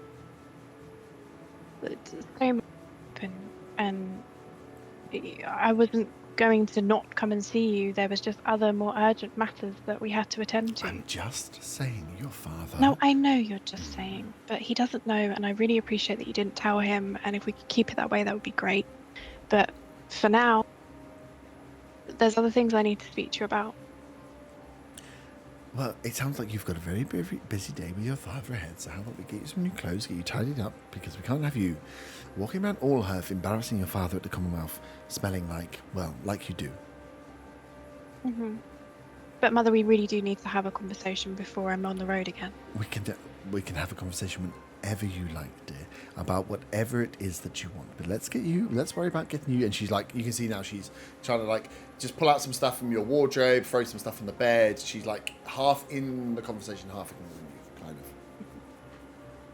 of. Yeah, that's fine. She goes for important bits out. So let's pick you some stuff, and then you can spend the day with your father. Where are your friends? They're staying at the Druid's house. Okay. Because that's something that you will need to breach with your father. But I have friends? Not that you have friends, but, rumours will get round. If I was told about you, running around with pirates, then it will get to him. So maybe, tell him before he finds out. He's not just any old pirate, though. It's a really... Oh, hang on. Out of character, do I know that your ship sunk, Ben? Well, he's Does not anyone in a know pirate that? ship anymore. Yeah. Okay, Nah, I'll go with that. yeah, not No, really. his You know pirate he ship's wasn't got on wheels. board. What are you No, talking about? because I didn't know. Yeah. Okay. Alright, well, instead I'll say... He's not just any old pirate, Mother. Pirates have crews, and he didn't seem to have one when we met with him, so I suppose we've become his crew. So he's not just any old pirate. I am sure not he isn't stupid. any old pirate, but like I said, it's better your father hears from you than hears from somebody else who his daughter's running around town with. That shopkeeper came and found me very quickly to say that you were hanging around with some shady-looking fellows. So Always had too much to say for herself, that Alara, honestly. she's been a very good friend to you. It's very rude. Frenemies, I She would was- say. Well, I mean, had you been in trouble, then she was looking out for you. Because clearly you weren't coming to tell us what was going on. So I thanked her for coming to let us know what you were doing, considering you had no care to come and speak to your dear old parents. Faywin rolls her eyes in proper teenage Mhm. angst mode She's at like- this point. I have eyes, I can see that. Mm-hmm. As I'm getting So- changed. How about you freshen yourself up, have a good wash now, dear, and remember, your dad has missed you a lot. I know. I've missed him too, and I've missed you too, Mother. I've missed And you I hug too, her. dear. Oh, She- isn't that nice? She gives you a hug and just says, "Oh, you really do need a wash." Hey, I get it. Jeez. I'm just saying, like, don't skip that bit. Can you wash these clothes? I'll come back for them later. What's And I this, give. a hotel. I give. It's better than the one I was Hi, stealing Mum, yesterday. haven't seen you for a month. Here's some laundry. There's some laundry. It's real to life. It's realistic, no? Surely they're rich enough to have maids and what have you. Need to have maids. Magic. Oh, no one's got magic. Nice. So you can get changed. Back to the drunken boys. You guys start to wake up. The sound, you'd be woken up before you would have liked to, definitely, by the sound of the druids in the mess hall. Waking up, eating dinner, getting going with their days. It's just another work day for everybody else. So they're up, they're making a fair amount of noise for breakfast. You guys are hungover in your rooms. Zaga wants to be up and about business. Mm-hmm. Yeah, nice. So yeah, as soon as you start to hear First thing you can rouse, do will be straight up. to approach the food people and ask if they've got any duck. Nice. Roll a d20, roll that check.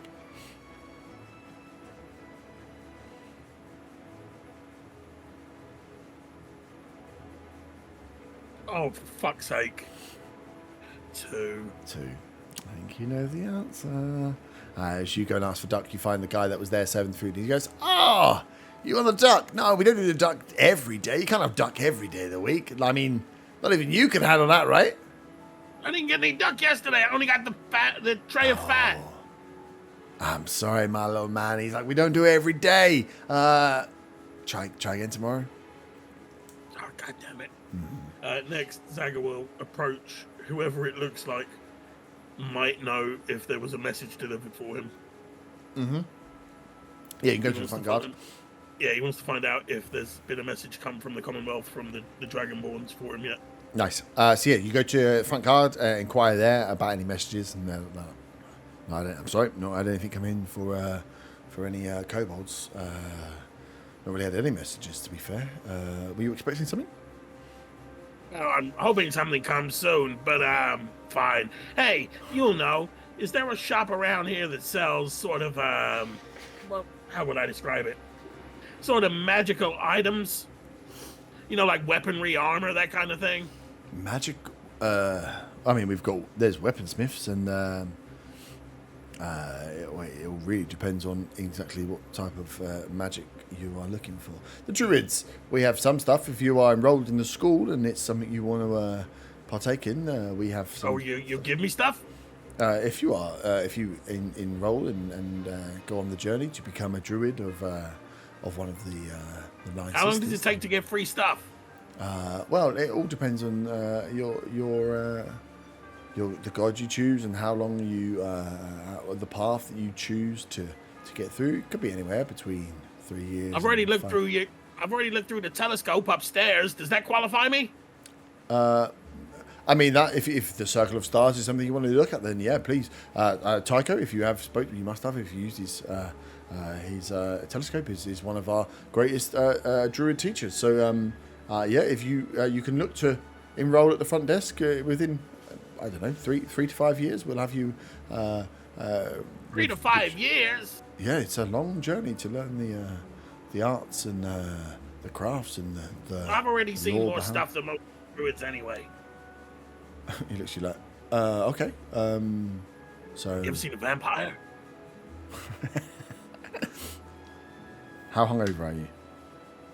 How smelly? I like to think Zaga is the least drunk of the lot, but Least drunk. he is small, so... As he leans forward like vampire, he just gets a whiff of booze and is like, oh, okay. Yeah, I've seen a vampire before. Okay, so where were these shops that sell the weapons and things that might be magical or not? Because you druids won't give me free shit. The yards. Go into the yards are where we have all of the blacksmiths. If you go, most of them have the standard equipment, armor or weapons, but there is try a shop called the Alchemist's Hammer. He always is experimenting with some fancy stuff in there. Alchemist's Hammer. Yeah. Who owns it? A guy called Thelonis. They call him Theo. He is was professor, now come alchemist, now come blacksmith. Bit of a jack of all trades, but he turns his hand to the more magical aspects of weaponry. Not a dwarf, is he? Why, have you got a problem with dwarves? No. No, he's not a dwarf. Okay, cool. I'm gonna go there. And Zaga heads towards this area that he's just been told about. If anybody else wants to do anything before we come back. Yep. So yeah, you wake up, crack of dawn, hearing everyone moving around, get up, get going, miss out on duck, and away you go. Rest of you, what are you up to? I'll get up and I'll knock on Van's door. I will answer them.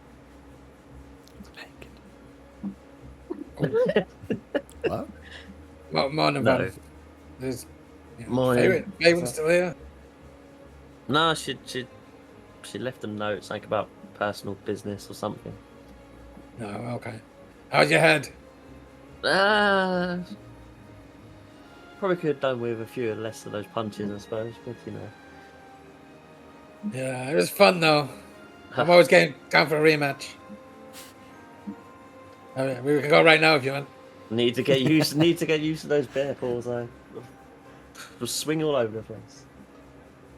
To be fair, you had quite a bit to drink, so. Well, Where's everyone else? I don't know. Everyone else awake yet? I have no idea. And I'll go and knock on that artist's door. As you go to knock on Arta's door, as you touch the door, it just like slow swings open where the door was not properly closed upon Arta making it back. And how do I see Arta? You don't want to know. Naked apart from the turtleneck. His trousers got as far as his like thighs, so it's just his bum. Face down, arse face up down, on the arse floor, up, hasn't yeah. made it to the bed. Looks like somebody had a good night. I guess we just leave him, let him, wake up on his own. Yeah, should we go grab some food? Should we see if Zaga's up? No, go on. I'm knocking Zaga's door. Yep, no answer. I'll try the door. Is it unlocked? Yeah, I wouldn't have bothered locking it. There's nothing precious in there. And it's not really the place that you'd like leave a lot of. You're not really going to leave your bags here for a day. You're going to take everything with you because they get cleaned out. No, it's just more like a case of I was just going to open it and see if he's in. Yeah. So you can So open it and see it's knock again and open the door. Zaga! You see it's empty. I turn to Van and say, oh, he's not here. Looks like just me and you then. Indeed. Let's go.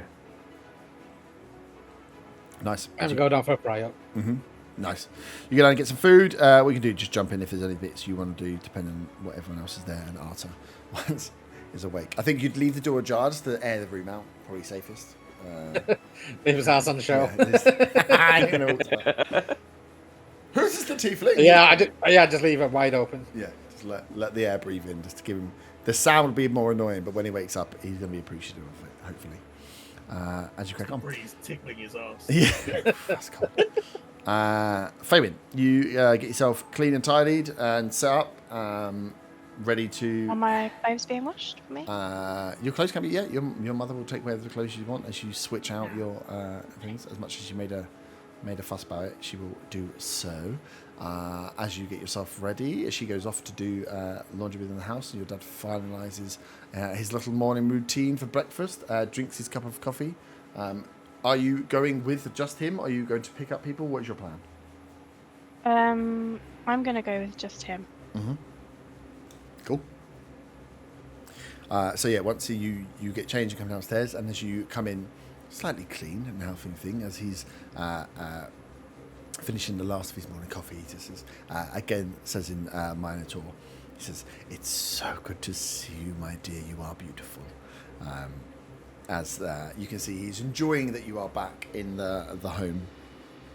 And as the last sip is finished, he's like, "Are we ready to go?" "Oh, it's like the old times when we used to come along with me to work." And he said, "I have to warn you, it's changed a little bit since you last came along with me, but I'm sure we'll find some stuff to read." Oh, I'm just as excited in Minotaur. Just as excited to be back, Father. It's lovely to see you and Mother looking so well. And yes, it's been a nostalgia-filled trip so far, and I'm sure that will only continue. He's like, let's go and see some books. As he trots down the stairs out to the front, and in true mushy dad style, will offer his hand to hold your hand and walk to the library from their house to take you with him to his work. During the walk, Mm-hmm. I will be telling him about the group. Yep. Would you like me to tell you what she would say about the group? Or- Oh, yes, Yes. please. Yes, please. definitely. How much of this is personal spite based on what you've heard outside of character? Just out of curiosity. We're about to find out. It's I'll leave it about to go down. I mean, I've sat up straight, so. No. Sticking the To her fingers and fa- everything. To her father, she doesn't want to worry him, Mm-hmm. so she won't be going into all of the gruesome detail. But it will all be in Minotaur because she's just so excited that she can finally speak it. So What does that sound like to people who don't understand Minotaur? ask my What does father. that You wouldn't I was even. hoping the DM would. You wouldn't be able to comprehend it. It's too much for you. Your brain would explode if you heard it. Oh, I like to let me think just it note takes that after down. the horses and it's like a series of grunts and neighs and things. Yeah, it's more. It's very guttural. It's quite strange here. It So coming out of any very strangers small walking words. past Fabian and her dad would think they'd lost their mind. No, I would assume they're not just having this conversation in Minotaur. Yeah. You want to have the full conversation in Minotaur? I don't think you're like. Whilst it's a great Oh, I'm language fluent. overall. Yeah, but it's still not great for conveying certain points. Okay, fine. So I'll Like swap between. You know when people speak like Spanish and English, it's like Yeah, Spanglish. exactly. You'd be saying names. Yeah. I'll do that Yeah. with Elvish and Minotaur. Uh huh. So I'll begin with Otar because I feel like that's going to be the biggest shock, the fact that she's with a pirate. Yeah. And say something similar to what she said to her mother about we met a pirate, he got separated from his crew, so we've become his crew, he's very strong, he does this incredible disappearing act, but not in a bad way. And she was a little skeptical of him at first because she'd lost another friend along the way, a small halfling, who she cared for dearly. And then she shows him the necklace that was his sister's. Mm-hmm. But over time, she's grown more fond of him, and he is someone that she feels she can trust. Then she'll talk about the Chuckle brothers, Arthur and Zaga, and say about they're quite mischievous and they like to. Sorry, I was just thinking about Corin. Just have a little cry. They're very funny. No, that's not a word she would use. They can be difficult at times, although their hearts are in the right place.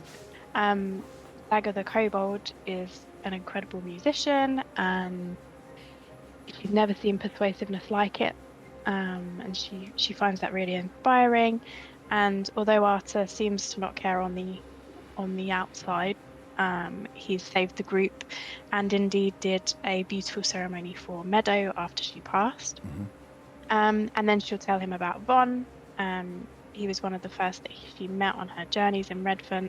She felt that it was like an elven brother because he's a wood elf. He knew Allhearth to a degree, so it was almost a home from home knowing him and having him as a friend. And that he's more of the sensible one of the group, and has a lot of experience as a druid. Mm-hmm. Remember, she's trying not to worry him. Yeah. And then she's going to say, and guess what I can do? Telepathically to her father. Oh, okay. Ooh. Roll a perception check. It might take 16 years because Oh, is it still going slow? still being slow. Yeah. I think it's a 1. Let's wait and see if that is true. Yeah, I rolled a 1, so that's a 6. Oh wow. Nice. So you see nothing. Lovely. We're loving that one. So yeah, you roll on. As you speak in his head, you see him stare back at you, cottoning like the difference between, as you're walking along having this conversation, the difference in your voice being something that he's hearing in like with spatial sound to be in his head straight away. So he turns to you and says, "Are you, Fabian? You have some gifts?" Yeah, just a few things I picked up along the way, but I don't tell him it's the amulet. Okay. He's like, "Wow, you have had quite a couple of weeks. This you can see on his face. He's trying to smile through the fact that everything you've just said is happening for him. What is a fairly small space of time, has been a wild adventure in his eyes. As he's like happy for you, but also ultimately quite terrified of everything you've just said that you've been through, that you've had to witness something.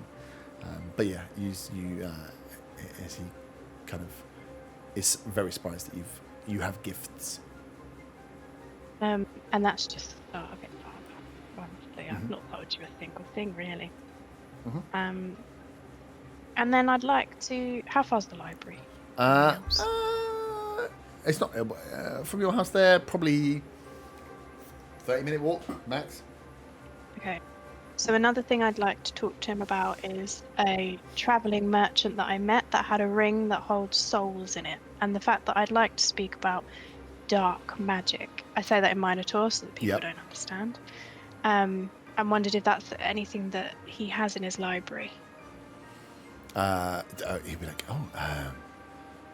yes, definitely. We have some books, not many books, but we will have some things on necromancy. Okay, so he you can see he's taking mental notes of the different areas that he needs to go index and pull out stuff from. Yeah, and then I'd like to tell him about Undriel, also known as Undriel. And tell him that she was helping us on our quest in the forest, and well, not at the beginning. The fact that she was just out there having a dig around, we're not really sure anything more than that. But the fact she was part of the group and that she was on her way to the Druids to give them information about the Death Bloom. Yeah. Has he heard anything about her? Yeah. So he says that. So the books he pulled out on the Death Bloom for you, he went and found Bo, because you had mentioned Bo in one of your letters from the Druids. So he had sent. He says he'd sent letters to the Druids to ask for this Bo character once he arrived in Allhearth, and he had been in contact with Bo. Just to pass him, he said he hasn't had much in conversation with him, but he gave him what information that they had on Death Blooms or the like from the library to help the Druids with their studies. Okay, cool. So they've noticed. Nice. As you go through things, as he goes through and explains to you a bit about what's going. Oh, pardon me. Going on in his world as you go backwards and forwards. Like, you've shed a lot on your side, and he is, like I say, listening. But you can see on his face the emotion of you going through the things that you've done. Of him being like, "Oh no, my poor little baby's had to do this." But he explains some of the changes that are going on. He's like, the Commonwealth itself is, we're going through some changes here. We're always looking for ways of expanding knowledge and making sure that that everybody has access to whatever they need whenever they need it. So yes, even me in the library, we've had some changes ourselves. He kind of looks around a bit and then flicks back to Minotaur to you to say that he believes that there's something larger going on, that the Commonwealth is under a lot of pressure because Joralf is getting much older, and we'd actually call him Lord Joralf. So the head of the Commonwealth, the head elf that was there in the Fallen Conquest, that set up the Commonwealth himself. He is now, that was 500 years ago. He is now right on his last legs. So he's just like, there's a lot of tension going on, and I keep my, keep my nose in the book and my nose out of things. But yes, tension is definitely rising in the Commonwealth. We believe the Lord is getting to the time when he may pass on, and that will bring into question a lot of things around what we do and how things are run here. So it's quite. Does he have a successor, Father? He will within Well, it's an interesting one. The council should be able to elect someone. I think there's with the first changing of the head, there's lots of questions about whether it's something that is passed down via hierarchy or something that the council will be voted on, or someone will ascend to that role. And then obviously the big question is whether that role is open to everybody, or should it remain something that an elf, a role that an elf will sit in, because the reason that we are in the roles we're in is because of our long lives and memories and ability to provide balance. But I'm not privy to all of those conversations. I just know that there's lots of change happening because we're trying to just make sure we get ready in case it happens, or for when it happens. Mm-hmm. And then he also, as part of that, he goes and explains that he's like, oh, and another thing to warn you. As you kind of get closer to the library, as you come in, he's like, yeah, we've had lots of different visitors from different areas, some of which I think you'll be quite excited to see. But he's like, also, we have these wondrous little machines that are helping us out in the library. These, I think they're calling them automatons, these little mechanical helpers. Again, something to...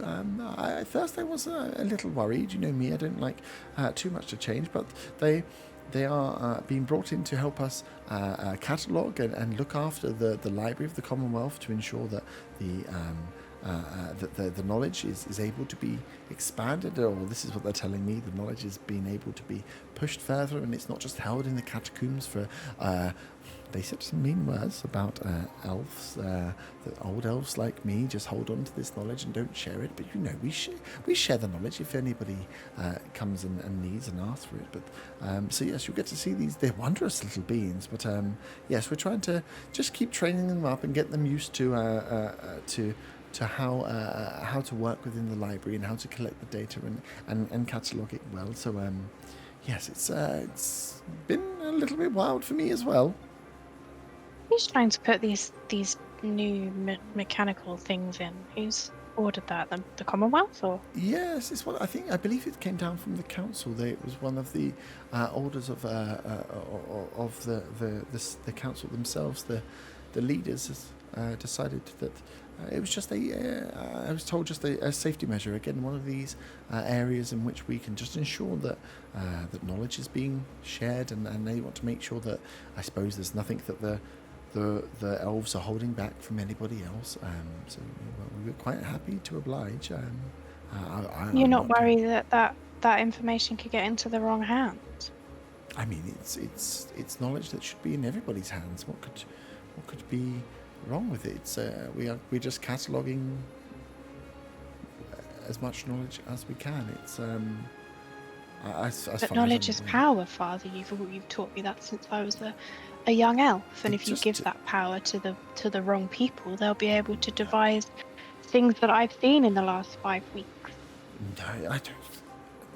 The knowledge itself is not the problem. It's the people and the education. And if they're worried about us holding back information, then we should be offering. I don't want people to think that I'm sitting on a hoard of knowledge and not willing to share out of it. But that's not what we do. We want to educate as many people as possible. So I don't think it's. No, I didn't at first. I didn't like it, but they are quite, like I say, wondrous little beings, and honestly, are they cute?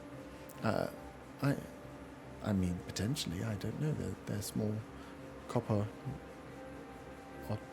autonomous beings. So potentially, but they've been useful. They've been saving me time at least. Now we've got them working. There's some teething problems, but they're now starting to go through and just do some of the jobs that we couldn't do. So it's not all bad, I suppose. Less backbreaking work for me. Okay, if you're sure. As he kind of takes you to the front gate and then signs you in with the guards and gets you through into the grounds of the Commonwealth. Zaga, you make your way into the yards. This early in the morning, they're just starting to get all the hearths are all starting to get pumped up. You can see there's a strong smell of like charcoal and wood fire burning as you walk past different buildings within the yards district where all the forges are getting going, all the craftsmen are starting to warm stuff up. No one's really working at the moment now because, again, they're waiting for things to get to heat. You don't hear a lot of the sounds of like banging and clanging from work, but you can see that different shops that you pass by, different furnaces are all starting to get warmed up, get set up, and fires are starting to burn. As you pass through, looking for the alchemist hammer, it doesn't take you long to like weave through. The yards itself isn't a huge area.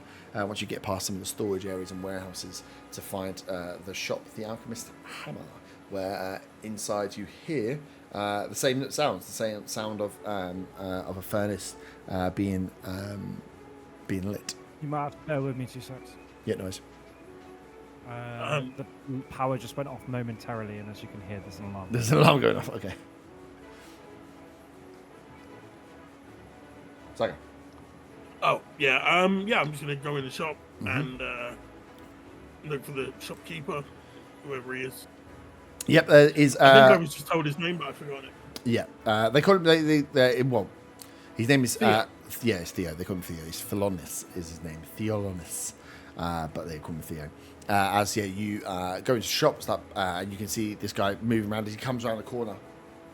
As he's like, you can see he's like working on the billows. One bit comes around. It's a very small compared to the rest of them, and you've been in some blacksmiths and stuff. The actual the forge itself that he's working on is he's like a small like cauldron shape, upside down cauldron shape with a small, almost like a pizza oven is what it looks like inside. As he's working around either side, just trying to get this intense heat. And as you see, he's like peering in into the side. The inside of it is like bright white, rather than the fire, like red and orange of fire.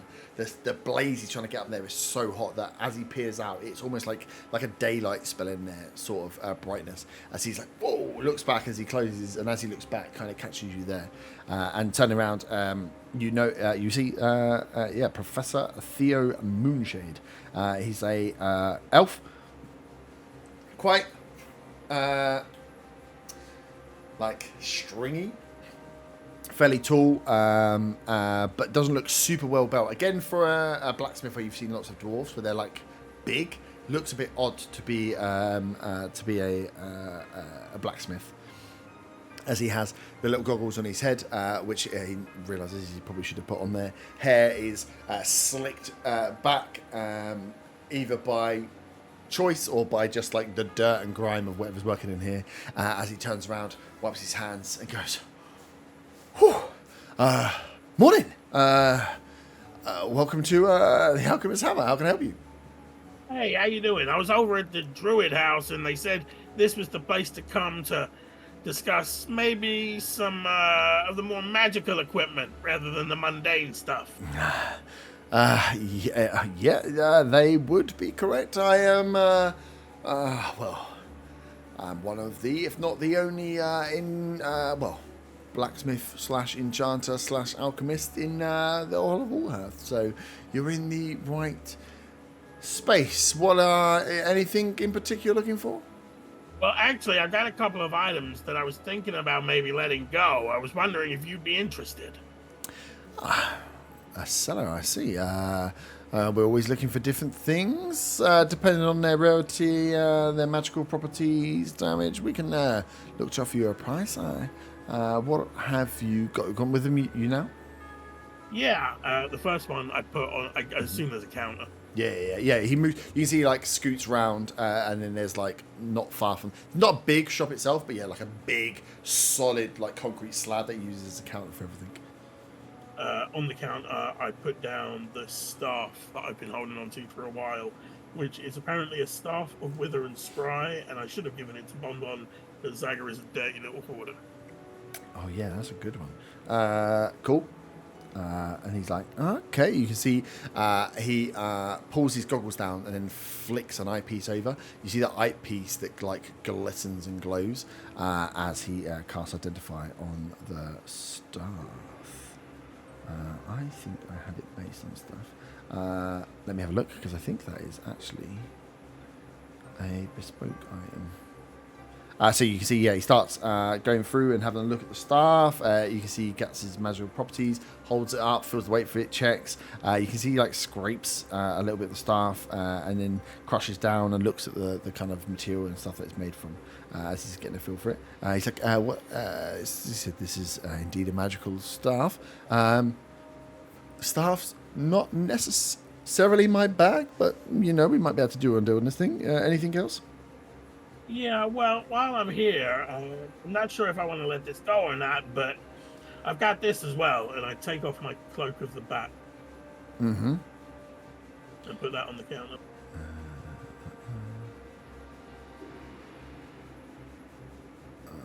Yeah, let me just check the stuff. Okay. And he's like, again, okay, a cloak. Okay, it goes through. It's fine. Why do you need cloak if you ever wanted to turn yourself into a bat? A bat, you say? Okay. Nice. But I recently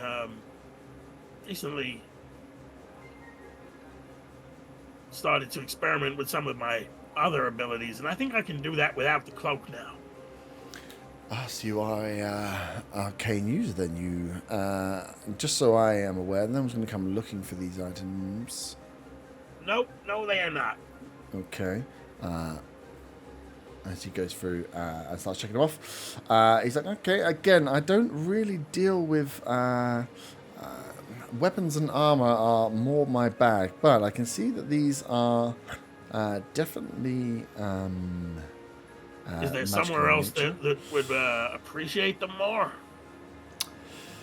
I mean, if you could find some. There's occasionally traders that come through that deal in more of these specialist items. I mean, I'm willing to take them off your hands, but like I say, I would be. I can't really break these down or transfer them, the magic across and stuff. So I'd be giving you a price that would be fair, but maybe not exactly what you're looking for. I've also got one air elemental wisp. An air elemental wisp. I don't know what you could do with that, but you seem like the type who could do something. I mean, I am an alchemist as well by nature. There's definitely something I can do with an air elemental wisp. Yes, I can take that off your hands. How much are you looking for that? Well, give me a price for the group. For the whole lot? Mm-hmm. He goes through. So, Cloak of the Bat, Staff of Wisdom, Scry. So you see he's looking him up. He's like, I can give you 1,200 gold for all three. 1,200, huh? I was hoping for something closer to 2 in total. Could we settle on maybe 1,600? I mean, I am not really sure. I'm going to be holding on to these things. The wisp, I'm very interested in, but as the price, that makes up by far the smallest amount. Roll a persuasion check.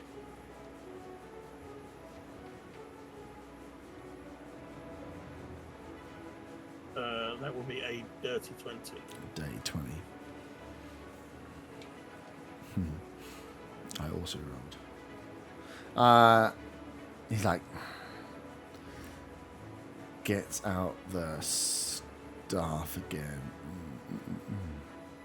It's like, would I be able to incorporate this into potential? I mean, it seems like something that a druid would use, and this is a town full of druids.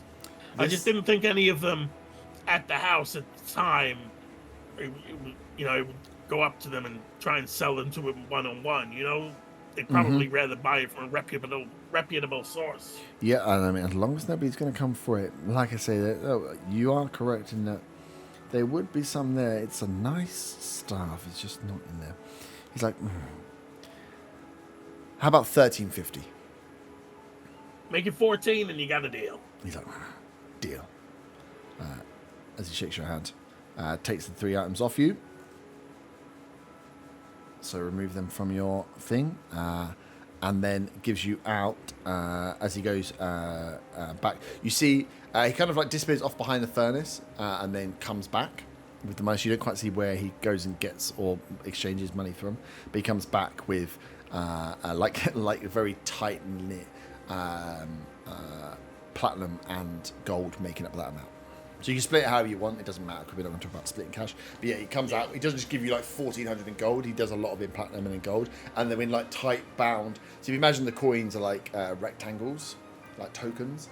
They're like bound as if you'd like get them from a casino, and he gets like these fresh ones that he's pulled out, stacks them up, passes them over to you, and goes, like I say, anything else that you need made with money like that, I'm always up for looking into anything of the more, of weaponry and armor. It's my latest fascination. But I'm here if you have anything else. While we're here, then, again, this is probably not something I'm going to sell. I just want a price, and I put my rapier on his counter. Oh, the Giant Slayer rapier. Yeah.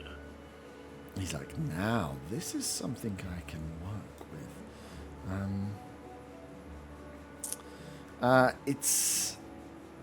It's good, and he like pulls out. He's like, I'd be willing to part with this. This is these are the when these come round. These are the sort of weapons that you can find the right buyer for in the right region. Normally further south these go, but I can definitely sell this on. How much would you be looking for this? Well, like I say, give me a price.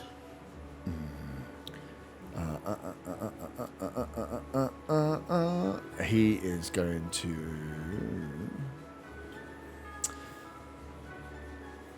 look at you in the eye. So as he stares into you, I've just rolled a check. Roll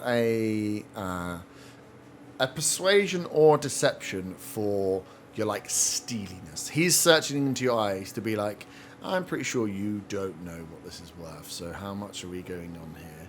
So yeah, I was like going to try and insight him afterwards. Yeah, but as like okay, a stay off. Yeah. We will go persuasion, and that will be a 26. Okay. So yeah, he just stares into your tiny little kobold eyes, and he's like, fucking kobolds. He's like, okay, I mean, it's going to need to be cleaned, tidied. I'm going to have to resharpen the blade. I'm maybe not sure how you're or have been using this. A blade of this nature, I can give you 1,000 gold. 1,000, huh? I'm not sure. I think maybe I'll hang on to it. I don't think I'm going to find a blade as fine in the near future. I mean, if there's something that you are looking for, then you are speaking to a man that deals with magical blades. Well, what have you got in rapiers? We can. I mean, if there's something particular you're looking for, I am in the craft of the more unique, shall we say, less off the shelf.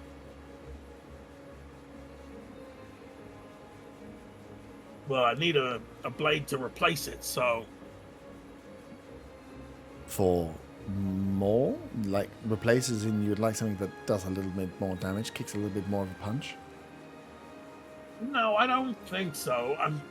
If I get in a fight, usually I hide behind my friends, and, the sword is the last resort. Honorable. But I still need something that's effective if needed. Okay, well, how about you hold on to that for now? I'll have a little think and see what I maybe might have, maybe how to cook up that might be suitable for such a warrior. And next time you're passing through, give me a shout. Can do. Oh, I had one other item, but it's not armor or weapons. Can I put my hat down on the counter? That's really My a big hat. stretch. Somewhere, Arthur with his ass in the air. I sense a disturbance in the force. He's like, that? I mean, that's really outside of my wheelhouse. Magical, I can see as he flicks the eyepiece down, but this one's going to be a stretch too far for me. Okay, no interest in the hat. Okay. In regards to the sword, if I was going to sell it, I'd want 1,500. That's lovely, and I want a pony. So, well, let's think about what you might need to replace it. This that seems a little bit more of an interesting bargain for me. So we put the rapier down as a deposit, shall we say, for something a little larger, a little sharper, a little more suited to your style. A little larger, a little sharper, a little more suited. Well, I'd need some specifics before I leave my blade here. Like I say, keep the blade for now. Next time you're passing through, you let me know, and we'll go through some options. Okay, let's do that. What was your name again? Theo. Professor Theo Moonshade. Professor. Were you a druid as well? No, not a druid. I've studied a little bit of everything. I like to apply myself to different trades and see where that leads me. So I've been a professor, I've been an alchemist, I've been clearly now a blacksmith, and the combination of all three is where I'm having currently my most fun. So right now, that's my profession. Who knows what it might be in a couple of weeks. I drop my voice down a little bit and I say, have you heard anything about magic scrolls? Magic... As he looks around, he says, I know who has magic scrolls. The Vortalis Arcane Institute. They're the guys that are obsessed with studying magic in such a way and mundanely writing them out. What do you mean? What do you know about magic scrolls? Have you heard anything about magic scrolls that are available but not from the Institute? Oh. Nothing has passed by my ears, but I do like to keep myself a little squeaky clean, shall we say. When you're dealing in some of the magical arts, as the Institute will know, it's can be dangerous. The druids and others don't like us messing around with their magic. But no, if you were to... I mean, the Scholars District is where you're going to want to go to find any potential backdoor magic trading. Where would that be? It's out west, where the Vortalis Institute is based in the Scholars District. That way. Okay, I know where that is. I've been there. But yes, come by and see me next time you're passing through. I'll put my brain towards something that'll upgrade you a little from this sword you have, this rapier you have right now. Oh, okay. I'll catch you later. And Zagar is going to leave the shop and then head back towards the Commonwealth area and also where he saw the dragon mask that he can't get out of his head. Yeah. So yeah, you can make your way. It's not far. So from the yards back to where you've seen that shop is not too far. As you make your way back towards them. You're in the library. Sleepy boys who just had breakfast. What are you guys up to today? Well, while having breakfast, I was gonna get out the binder of notes that Andriel gave for us to give the set. I know we're probably gonna have to talk to them at some point soon. Just want to kind of flick through those notes. Yep. See if, I don't know if I notice anything that's out of place or different from what I was expecting to see, really. Yeah, roll an investigation check. Are you trying to imply that she's a snake? Because I don't think I can take it. Is that investigation? Yeah. 17. 17. So you go through a lot of the notes are as you would expect. Let me fucking hell, I've got so many different bits. Where's the bit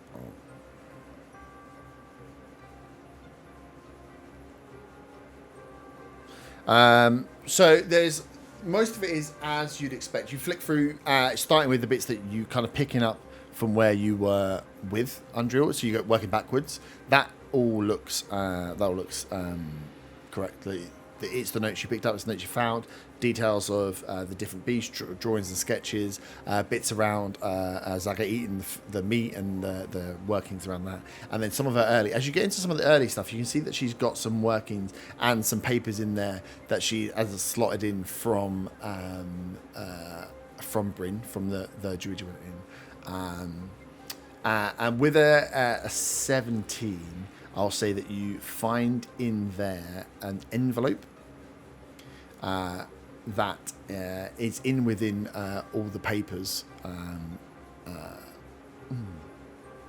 with a 17. Yeah, there's an envelope in with all the papers that you can see has got Bryn's name, like 2 and then Bryn of Heart, so the druid that's on there, in within his papers.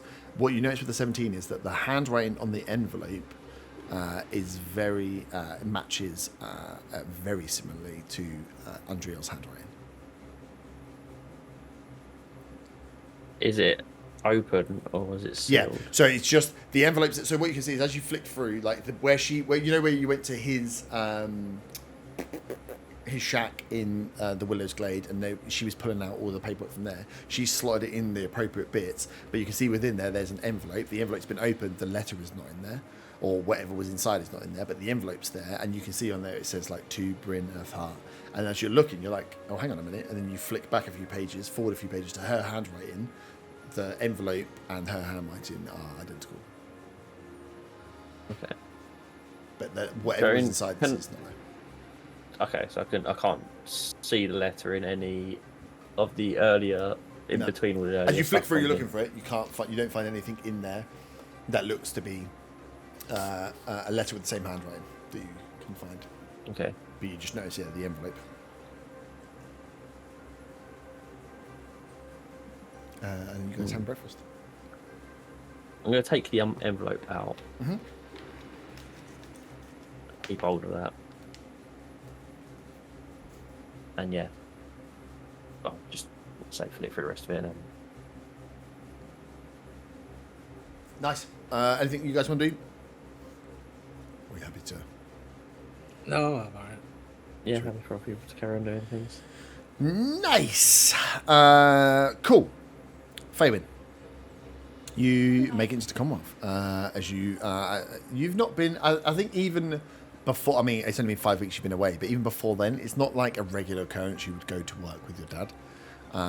It's like it was something you did as a child, on occasions, on rare occasions, but it was always fun. So it's like a fond memory for you, but not necessarily something you'd be doing. You're not very au fait with the halls and how the Commonwealth works. You just remember certain bits from the times that your dad had taken you into work as you go into the big keep of the Commonwealth.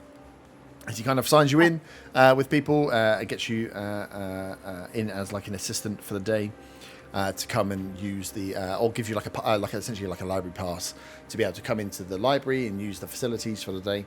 As you make your way through, and you can see that your dad is fairly friendly with a few people, doesn't talk to everybody. He's not like a proper social butterfly, but he nods and says hello. He's very polite to the people that work at the front desk of the Commonwealth as you're walking through. And this the Commonwealth itself is made up of everything. So within this massive keep castle style building is the library, is where the courthouses are, is where the councils are held, is where a lot of the Commonwealth admin staff all work. So it's a keep that's been turned into like a parliament building-esque. It's just full of these rooms that are filled with chairs that are held for meetings, for doing whatever else they have in there. There's like rows upon rows of these of corridors of these meeting rooms and stuff that's going on. Big central gardens.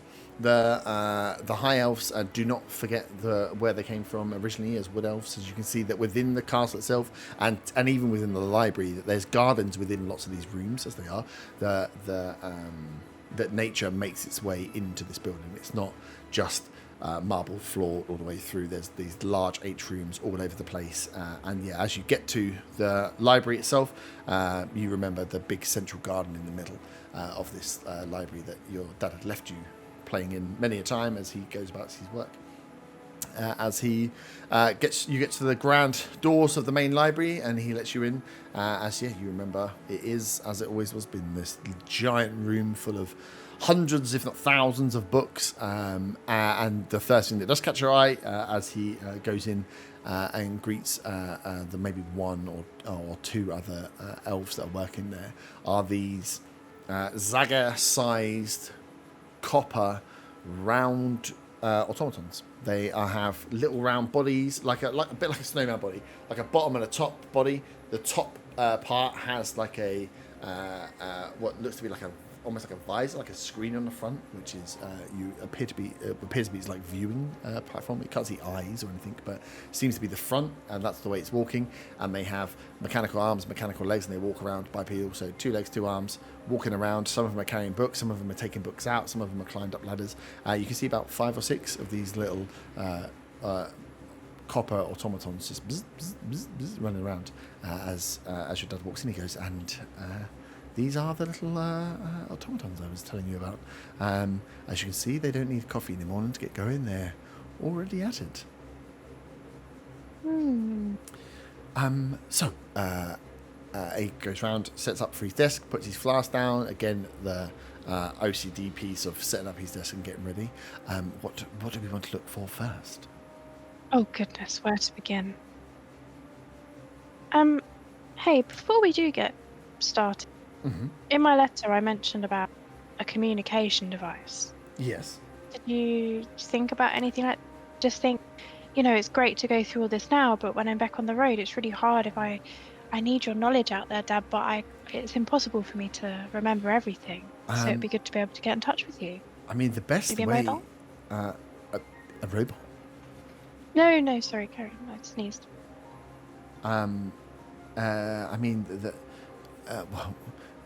you have some gifts now, which could always be useful. We could maybe try and get hold of sending stones. I know that the elves, the high elves communicate with the wood elves at time over distances with the sending stones. I've used one before.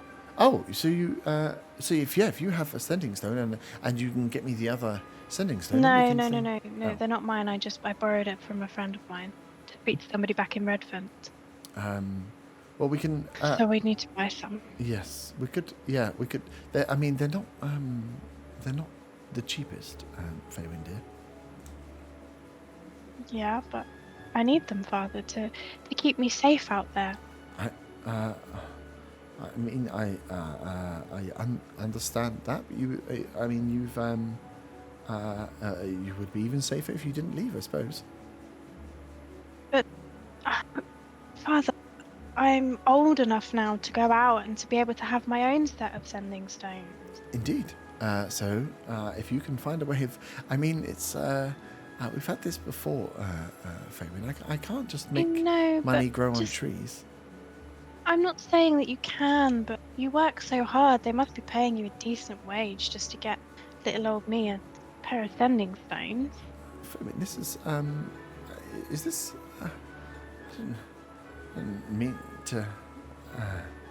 Is this why you're back just for sending stones? I thought. Of course not, but when I was out on the road, Father, I just realised how much I missed you, and it's not just for knowledge, but just to be able to hear, a friendly message from somebody that I love so dearly. It would really help me back when I'm on the road again, trying to help the people of Great Ashling. I fully understand, my dear, but I mean, we can see what we do. Roll a persuasion check. No. For blackmailing your father with emotional guilt. Fuck it for a tantrum. Please tell me it is. Please tell me it is. Sorry, it's delayed. It's a fucking nat 20. Oh. We get 2 sets and a pony. Well, if looks like You no know one we're in your gonna eat family's that eating. pony. Yeah, no pony. You can see your dad says, "I'll look and I'll see what I can do to, scrape together some money to try and get some." We don't have great money, Father. We're rich. Okay, should we get on with the research? Daddy's gonna sell his heirlooms just so the little brat He can starts get taking out his sending pension. stone. Yeah, and he's gonna lose his house, and that's because you rolled that 20. Cool. So what you looking for in the library? Ooh. You don't know. Where to start? I've got a list. I think the first would be about Death Bloom stuff. Death Bloom stuff. What stuff? Oh, it's hard because I did history check before and I hadn't Mhm. known of any experience where it had gone this badly before. So I guess asking him if he knows anything from texts of the forest getting too powerful or a being interacting with the forest in a negative way that has meant that it becomes power hungry, and a death bloom interacting with a hag, that sort of making deals in Mm-hmm. what that could then lead to, I guess. Okay. That vibe. Okay, you'll get some information. Roll a history check, though.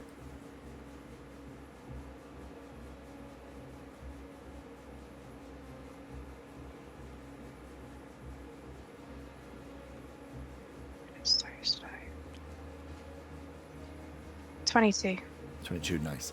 So yeah, you and your dad go away and start working on pulling out information and different and kind of correlating. That's the word. Different texts about death blooms and about the nature bit and the links. He goes through and you kind of piece together and find that there's been death blooms before, nothing to the size at which you're saying. And again, he's working off just the information you're passing him. Again, he goes first and pulls the books that he sent to Bo that he'd already given over to the druids around death blooms. But then adding in the hag bit and the fae bit, there are some cases where they've looked where power, like additional power, has been given to death blooms around sources of large sources of fey energy, which they kind of which seems to be where like some of the worst cases or the most aggressive cases of a death bloom have always been centered around either like gates to the Feywild or where the planes of existence are closest, where like the I can't remember what the things are called. The Portals? lines no, we like portals, but the lines between the worlds where they become closest, they're called something. Like a convergence? Yeah, like a convergence. Areas where they become, that's where the portals are, where the lines between the planes become closest is where there's the higher chance of getting in. And he goes through and reads a load of stuff about fey portals and stuff for you there, about how they can be anything. Like people would have accidentally stumbled into the Feywild before because they'll just be like, it'd be like a mushroom circle, and you walk into the mushroom circle, and as you walk and take the step in, as soon as you're fully in the circle, your next step, you're in the Feywild. It's just a portal that you would not be able to perceive from there. So that's where a lot of the stronger death blooms are. But when you look at the cases of those death blooms, none of them are as aggressive or show the like malice that this one seems to be showing. So nothing. There's bits that show like the strength and the magical entity stuff, and the Fey and the Hag definitely lead you to this like Feywild link. But then when you look at the characteristics of those death blooms, they weren't maliciously. It wasn't maliciously growing, and it wasn't killing off plants, and wasn't hunting people. But that's where death blooms have been stronger. There have been death blooms that are like that more poisonous version, like the one you've seen here, but they've been much smaller and had they are more around like a virus within plants, something within a plant that's trying to protect itself because of something that's happened to the natural habitat. Way more localized, way smaller. So the death bloom that you start off as like nature books are talking about plants that protect themselves and turn into or end up becoming a death bloom, which is just the term for a plant that becomes so protective that it aggressively starts to kill the thing that is hurting its ground. When you look at nature, they're way smaller. They're not covering entire forests. They're covering like meters worth of ground. Mm. And then the other death blooms that you've seen that are magical entities have way more links to Fae and have been like kind of, they talk about the boost and how Fae power clearly gave the death bloom more power, but they are less malicious. They're not about killing and dying off the plants and growing. It's more about like a malicious growth. So it's a plant that's taking over other plants, but just because it's been boosted. Again, like a strawberry plant that destroys your garden because it's been boosted and it's growing really, really well. It's not doing it to maliciously kill everything else. It just is accidentally killing everything else because it's more powerful and a stronger grower. Okay. No, and I wouldn't say nothing necessarily with hags, other than hags tend to be Fae beings. Yeah. So then, not necessarily for you to explain it now, but just for Feywin's character, she wants to press him on the Feywild just to know more about that, because obviously that was in her Yep. thing. So anything he knows around the Fey side of things, just for her background knowledge. Roll an insight check. If my daddy lies to me, it's going to be problems. The little Brian. I've rolled, but it's completely frozen, so someone might see it before I do. Oh, for goodness sake. Refresh it. Refresh the beyond. I rolled a 5. I did 5.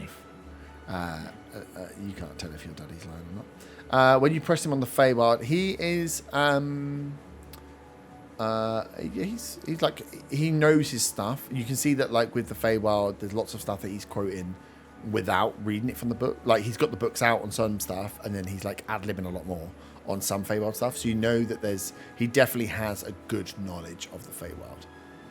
But with a 5 insight check, you don't know anything else. Whilst we're having the discussions, I want to just drop in conversation that my pirate friend that I'd mentioned before also wants to have a chat with him.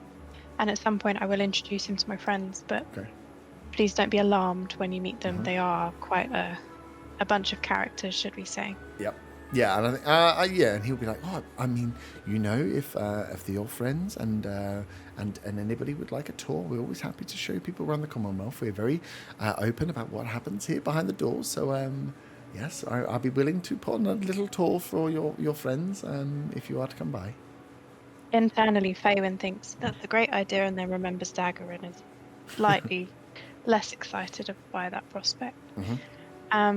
And then she wants to ask about the dark magic, i.e. souls being sucked into rings, and how to get those souls out, and all that jazz.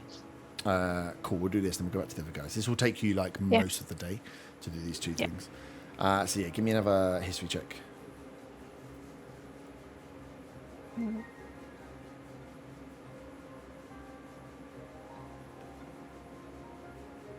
Oh, for God's sake. 9. There's not a lot of them. You normally when you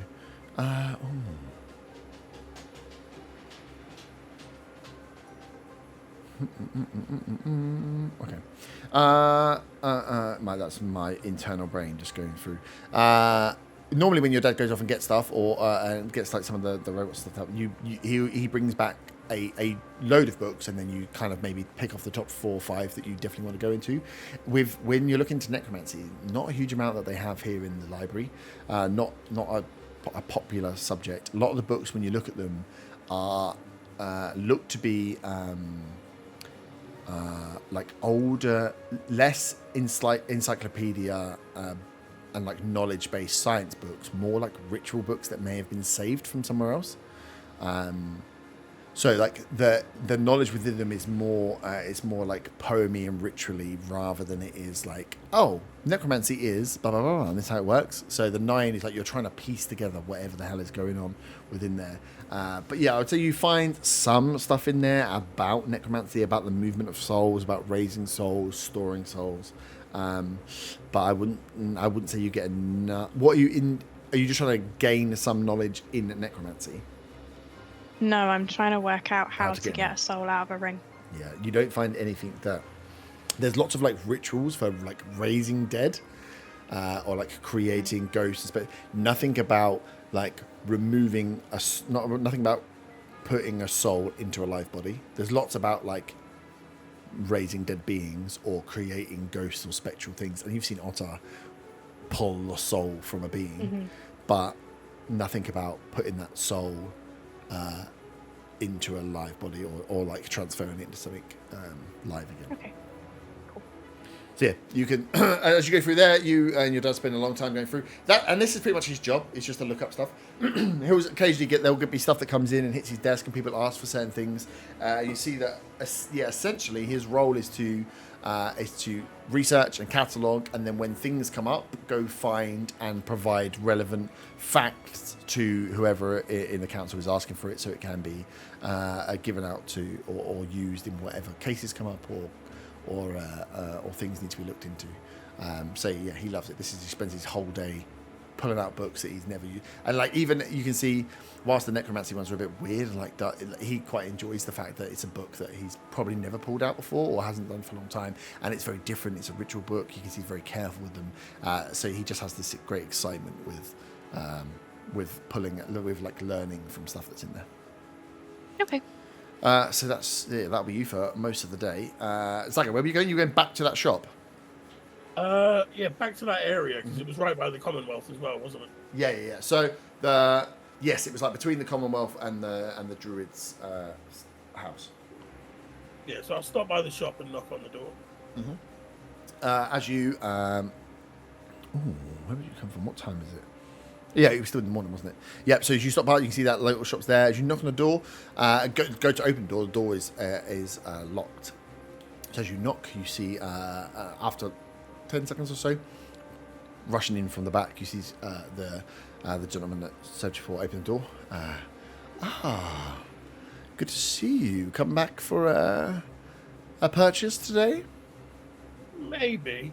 I just wanted to check out some of those items again. You would like another look? Wow. Yeah, why not? And at this point, is there anything I can do to check or to try and ascertain how this person knew my name? Without them knowing that I'm trying to ascertain how they knew my name.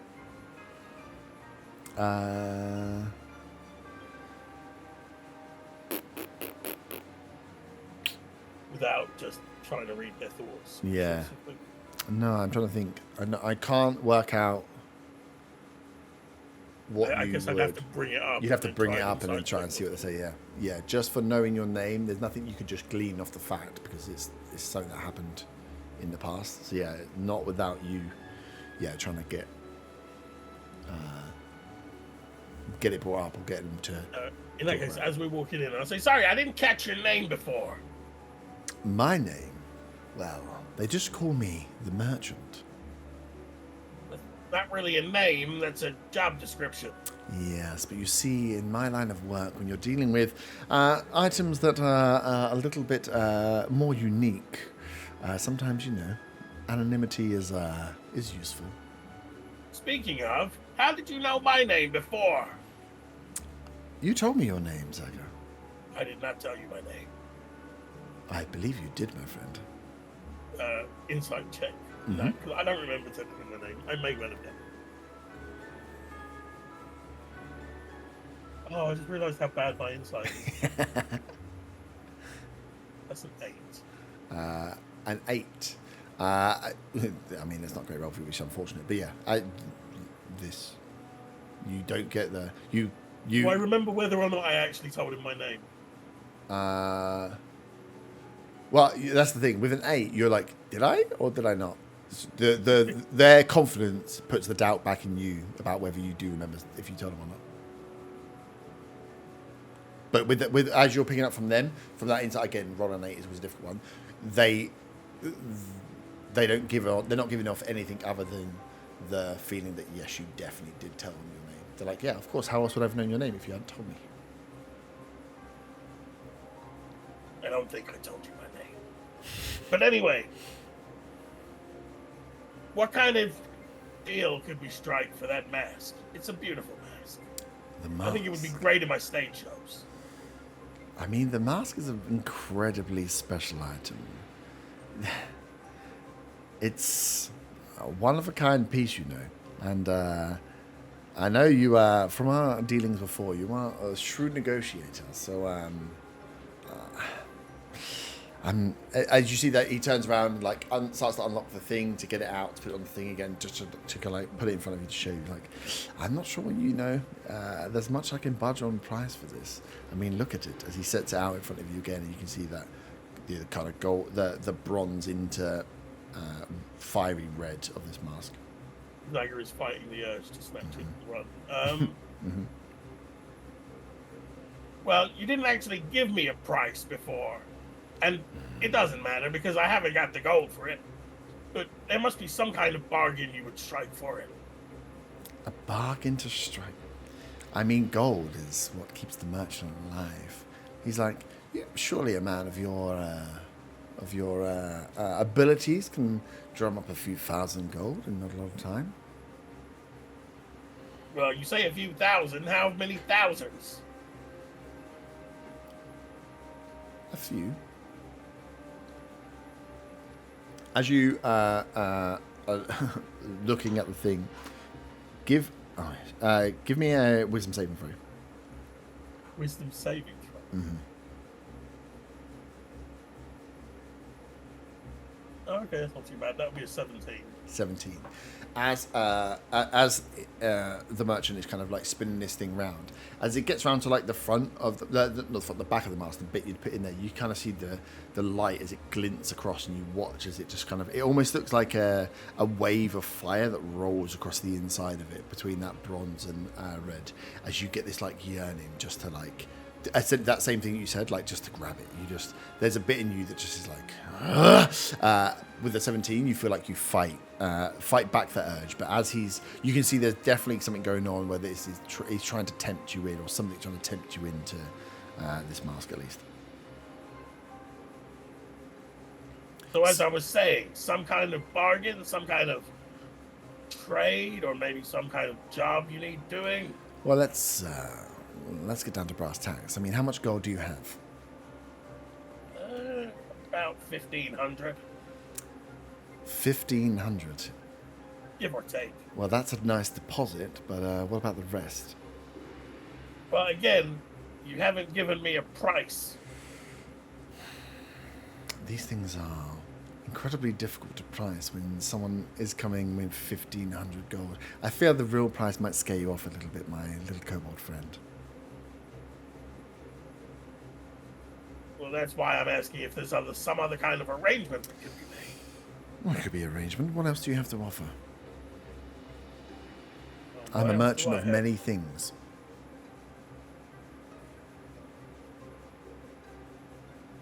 I do have this lovely sword. There must be something else you can give. I have a hat. You need a hat? Is your head cold? My head's not cold. There must be something in there. I don't know. I feel like you want me to offer you something that's that would be very hard to do without. This feels like a kind of deal with a devil type of thing. A deal with a devil. Not cool. A devil's deal is a one-way bargain that someone always loses. This is something you desperately want, as you've so said, my friend Zaga.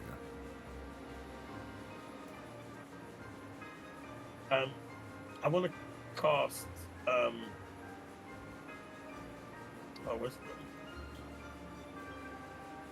detect magic on him again. Mm-hmm. On him specifically. Yep. Do I get any kind of hits from him? Yeah, you get the same as what you got before. Oh, what did you last time? Double check it. Yeah, double check. I have to read the spells. Magical presence. So yeah, you obviously get a massive magical presence from the mask, from a few items, and yeah, you get faint aura around any visible creature or object in the area that bears magic. So yeah, there is an aura around him, but that was the same aura you picked up before. There's like the big magical items are were the two things you were looking at, but there is a magical aura around this merchant. So, I don't think we're getting anywhere here. I think you want to sell me this thing. I just don't know that I can meet your price unless you specify what your price is. Well, gold is just so mundane. Why don't you? Why don't we say a 1,500 deposit, and you go away and think about what else you could be, I don't know, bringing towards sweeten the deal. I mean, I'll be honest with you. If I can't think of anything now, I'm not going to be able to think of anything later. Well, ingenious little kobold like yourself, I'm sure, has some schemes, no? Not really. I feel like you say you want this mask, but I'm not sure you actually do. You'd be trying a little harder, wouldn't you? Tell me what the price you want is, then maybe I can make a decision. The price is, if you want to pay just gold for this, it's going to cost you 5,000 gold. 5,000. Okay, that's a price. But you have 1,500 gold, and I don't have all, year to wait And for you to said get gold is some. mundane, so what would you accept to make up the difference? Well, this is what I'm waiting for. Something interesting. I'm a merchant. Give me something to sell. Give me something to work with. If I give you all the answers, I not really guess I helping. could sell you the rights to my songs. The rights to your songs. Yeah, I own all my songs. Well, I own all the songs of my people on Tracker that will never know that I sold the rights to my songs. Give me a sample of one of these songs. You want a song right now on the spot, huh? Yes, give me a performance check.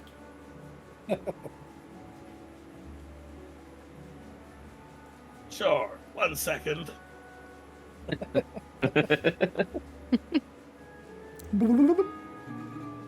Yes, one I definitely prepared earlier. Mm-hmm.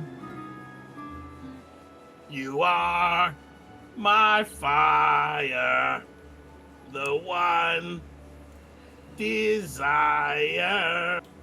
Believe when I say I want it that way.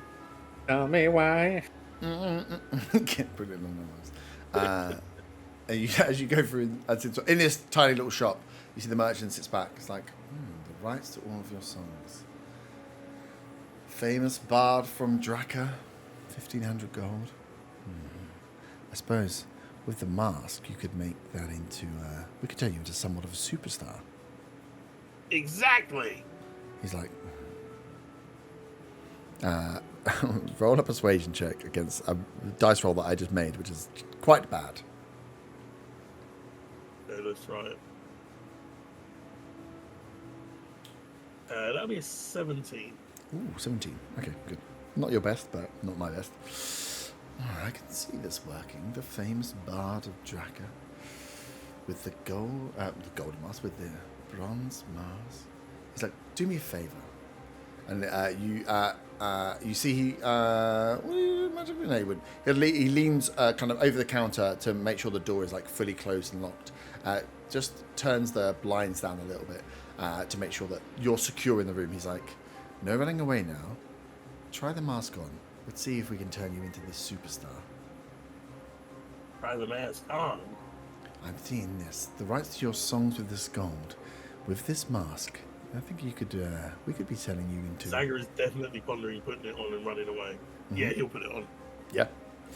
So you put the mask on, and it's one of those. It is like a masquerade ball mask. It takes your full face. It kind of like sucks on and has like the back band. So you slip it over your.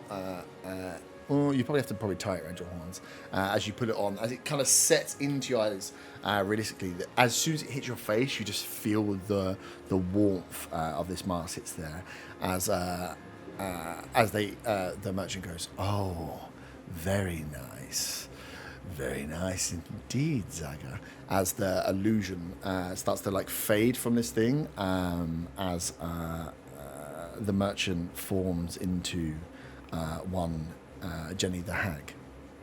She says, I knew it wouldn't take you long to come round to me. You thought I could just let you get away with not making a deal and everybody else was, and you just walk along, my little dragon friend? I just didn't know what you'd pick. Would it be the bard or would it be the dragon? Turns out it's the dragon. As you start to feel the heat on your face, like burn up and burn up and burn up, as you hear a voice inside, like, yes, finally.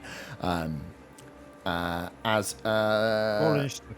No, don't roll initiative. No, the mask itself is on. As you go to grab the mask now and pull, the band is gone. The mask is formed to your face. What would you like to do? Well, what can I do? I will attempt to dispel the magic on the mask. Mm-hmm. Nice. Cool. So yeah, you cast.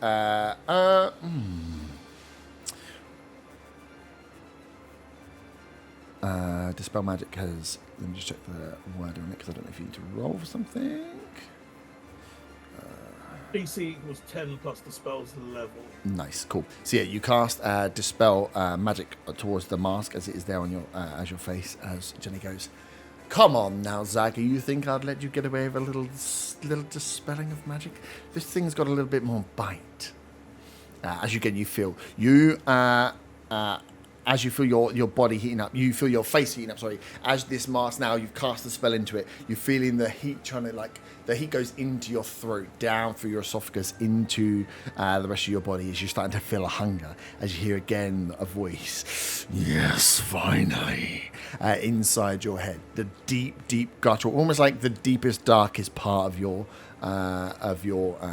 psyche, just talking to you there. You start to feel your body change. As you look down, your arms, from what you can see, are starting to just slightly look through your eyes, miscolor.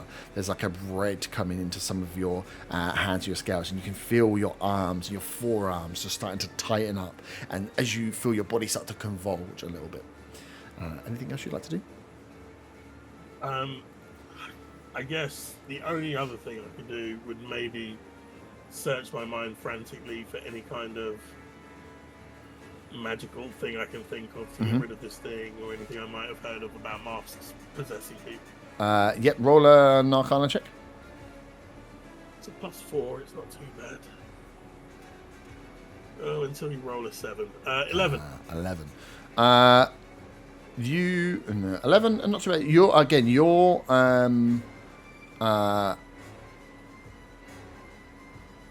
Your spell knowledge and your arcana knowledge is fairly fresh, like being a bard. What would click in more, I think, rather than the arcana stuff, is what else could be happening. The taking over, the possession part, is the bit that you're more worried about. That this feels like something not necessarily arcane, but that has a more malevolent purpose to it. Being a hag, all the things you were worried about before are the things that come back. Things that hags might do to people. As you again feel your body start to shake, as you are concentrating and racking through your mind, as you look down, you can see the nails in your hands are starting to grow slightly longer. Your claw, like full claws, are starting to come out. You're getting like sharper tips as you look down, and you can feel that like you're not. It essentially feels like you're hunchbacking a little bit as then you stand up again. As you can feel your leather jacket that you had made, the leather armor you've got, is tightening up under your body. You feel like you are literally like steroids up the bum. Feel like you are growing in size as you're in this tiny little room with the doors closed of this shop here. As Jenny looks at you and says, "Don't struggle now. It'll all be fine. This is what you wanted, remember." Zaire is just going to get out no deal and see what happens. She goes, well, unfortunately, you're right. The deal with me was a no deal, but the deal with my new friend, well, that's for you guys to work with. Of course, if you ever need my help, Zaga, you know where I am. We can always make a new deal. As this rolls around, I think at this point, the pain that would be racking through your body would get to the way you drop on your knees. Your body feels like you feel like you're in the middle of your fireball. You are your breath feels like it's hot. Your body is just fully heating up. The more you writhe and look around, you can see of the body and the skin that's there. Your nails that are growing through this deep dark black color. Your arms and you feel strong. Like there's part of you in here that whilst there's pain in there, you feel like there's something powerful within whatever's happening. And again, there's just a voice inside like, yes, as this happens, as you are writhing around on the floor of this shop in pain. Yeah, there's not much I can do. I'll just go with it and see what Nice. happens. Boys are eating breakfast. Anything you guys want to do?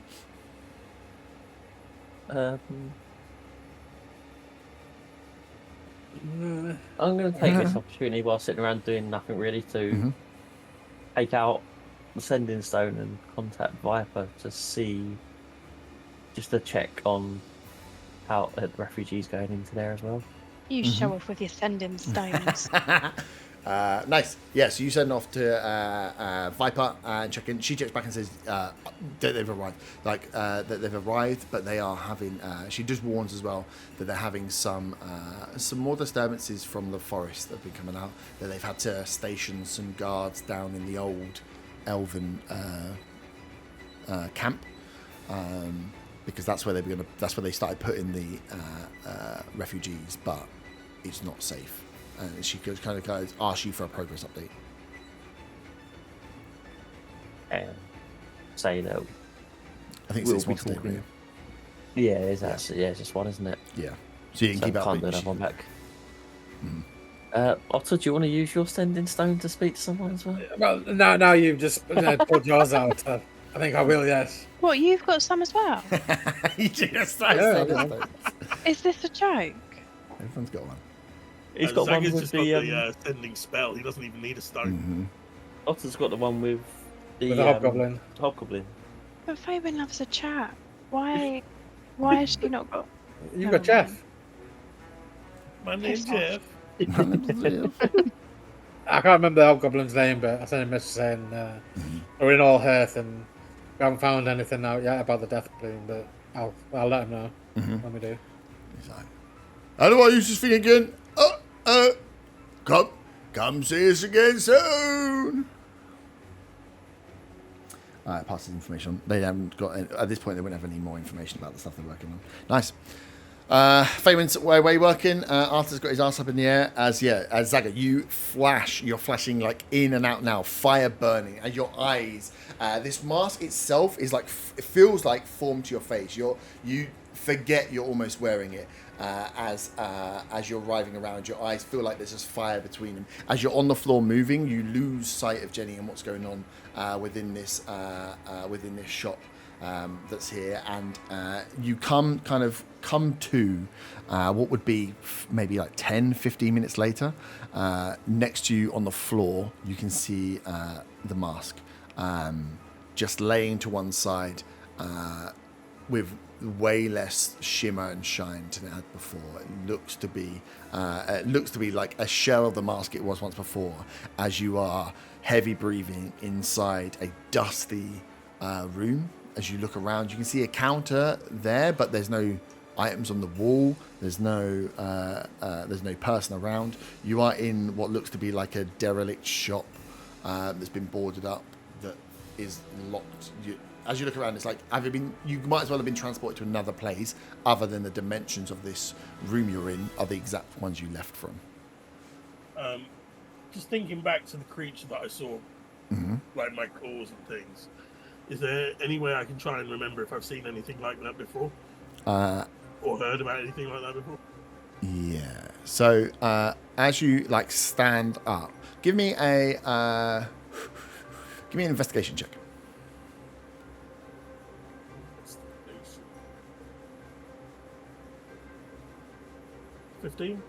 15. As you think about what you've seen and trying to piece together like what the hell Jenny did to you in this point, you turn around and catch in like the dust of the back of the door. You catch your reflection, and then you get the realization that you feel like you've grown like a small amount. You're taller, not a huge amount. You're not like 6 foot now. You've probably grown like half a foot in size. And as you're looking close, you trying to like make out your shape of your body is off. And as you go to like work out what this creature might be, you are looking back at that a bit of what that creature looked like. Your face, your snout is slightly more pronounced. Almost the best way of describing it is like Zaga's gone through puberty. You are showing way more of the dragonborn features than kobold features. Like the jawline is stronger, the horns are slightly darker and slightly larger, the claws are blacker and longer. And as you look and notice, like slight rips, your jacket and your leather armors are super tight. As you look down, there is starting to be like the red coloration of your scales, and those scales across your skin are hard. You feel like whatever that was that you've seen has been happening to your own body. So he looks at his reflection and thinks, I look kind of sexy. Your tail's growing a little bit as well. I look down at the mask. Stuff it in my bag. Nice. As you say, I look sexy, you hear back, yes, you do. Who's that? Where did that come from? Show yourself. You don't get a Obviously, response no back. one comes out. No. I then leave the shop, looking around Yeah. and thinking that fucking hag, I'm going to kill her one day. So as you get to the shop and look around, you turn back. The shop is a boarded up shop. Very small little narrow shop. Same shop that you went into. No signage, no nothing on there. Looks to have like the windows have all been like masked up so they're not there. Looks like it's been empty for a few months. Zagger will dust himself off and head back to the Commonwealth gates and try and get inside again. Nice. Cool, you make your way to the Commonwealth gates. He looks like a new dragon. It's not the same person that turned up yesterday. Yeah, and that's I think as you're walking, you're kind of getting used a bit like that. You are feeling taller. You're feeling a bit stronger. You're feeling a little bit more pumped. More. You've got like a definite spring in your step as you have grown a little bit. Your tail's a little bit longer. Your claws are a little bit longer. Your scales are a little bit harder. You're just like a little bit more. Essentially, you feel like a little bit more dragon. And again, I'll ask for the Dragonborn at the gate, or ask for entrance. Ask for what? Sorry. Entrance. Cool. So we can say you can go and ask for the Dragonborns at the gate. They will take a message again and say that without a pass of someone to get you in, that you'll have to wait. But Faven will be passing by not too soon. Indeed. Cool. So yeah, that as you're there and as you've got time then to look at yourself, you definitely feel like that you're a little bit more dragon after whatever has just happened with Jenny there. Out of character, what I want to know is, does Arthur still have his arse in the air?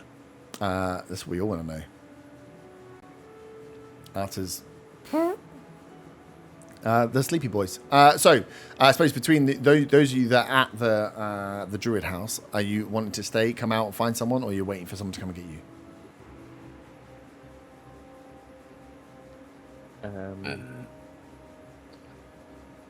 If no one comes back after a while, I probably will head out to speak with the druids.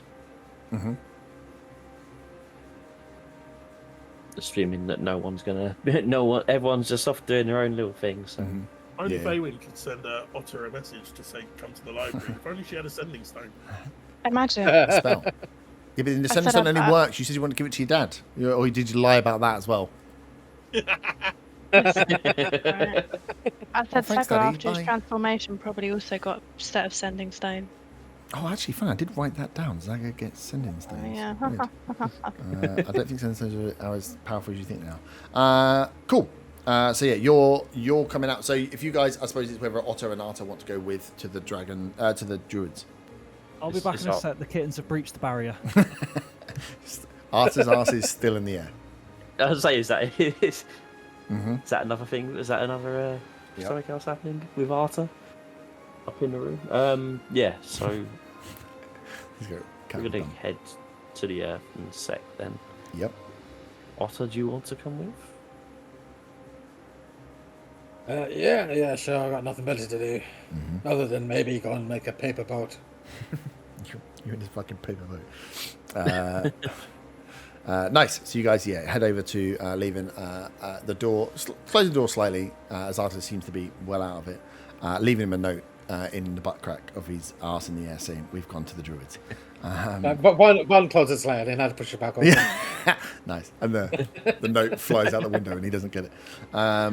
Nice. As you make your way towards the Druid House in the main Commonwealth area, not the Commonwealth area, sorry, in the main square where the sundial is, to go and find. I'm assuming go and find Bo in the Earth sect. Oh, Earth sect. Yeah. So you know where you're going. You can make your way in there. And once you get signed in, find your way through to the Earth sect. It doesn't take you long, like knocking around, to try and find some people to point and like ask questions. And yeah, someone kind of guides you off to like this. Within each of the sects, they have themselves like small learning library areas, or like classrooms that are just full of all the books, learnings, and scrolls and stuff of their words. And as you are pointed into one of the rooms, you come in, and there's a big. It's like again classroom / library / study hall with a big Ashling map on the wall. With the border forest, and you can see there's lots of stuff noted and denoted on this map here. Books lining round, and you can see standing in front, staring up with a book in one hand and staring up at the map is Bo from Redvant. He ain't looking at you. Bo. Just 1 second. I'm just working on. He turns around. And he goes, "Well. Look who it is. You made it to Orhearth." He's like, "Come in. Sit down. You are a sight for sore eyes. Have you just arrived in? You both look a little worse for wear." We got here a couple of days ago, but it's been we've had a very rough time. So we've kind of. As you start speaking, he goes, as like, "I can smell booze on you." Okay. No, I thought it was bad. He's like, "Well, rough times all round. We've been working on non-stop since I left Redvant on all the different the Death Bloom and everything that's going on. It's been touchy. And you see, like, voice comes down. It's like it's been an interesting subject to try and convince some people on. Fear of what this is and needing to know more before we act has been the Druid way so far, so I'm glad to see you guys here. I mean, how have you been?" And he kind of like asks you to debrief on essentially on everything that you've been doing since you last saw him many days ago. Yes, and I will reel off all the relevant information. Nice. Cool. And also at the same time hand over the notes from Undreal. Yeah, perfect. And you explained that you'd been working with Undreal. Yeah. As well. He go as you're going through and you stand that you hand the notes over. He kind of looks at you and he's like,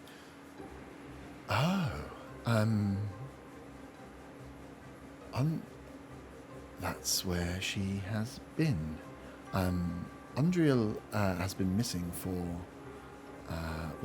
a few weeks now. We had feared she had gone. After Bryn, and you've been gone through stuff, so I think he knows that you know. He's like, Bryn was working on the Death Bloom and reporting back, and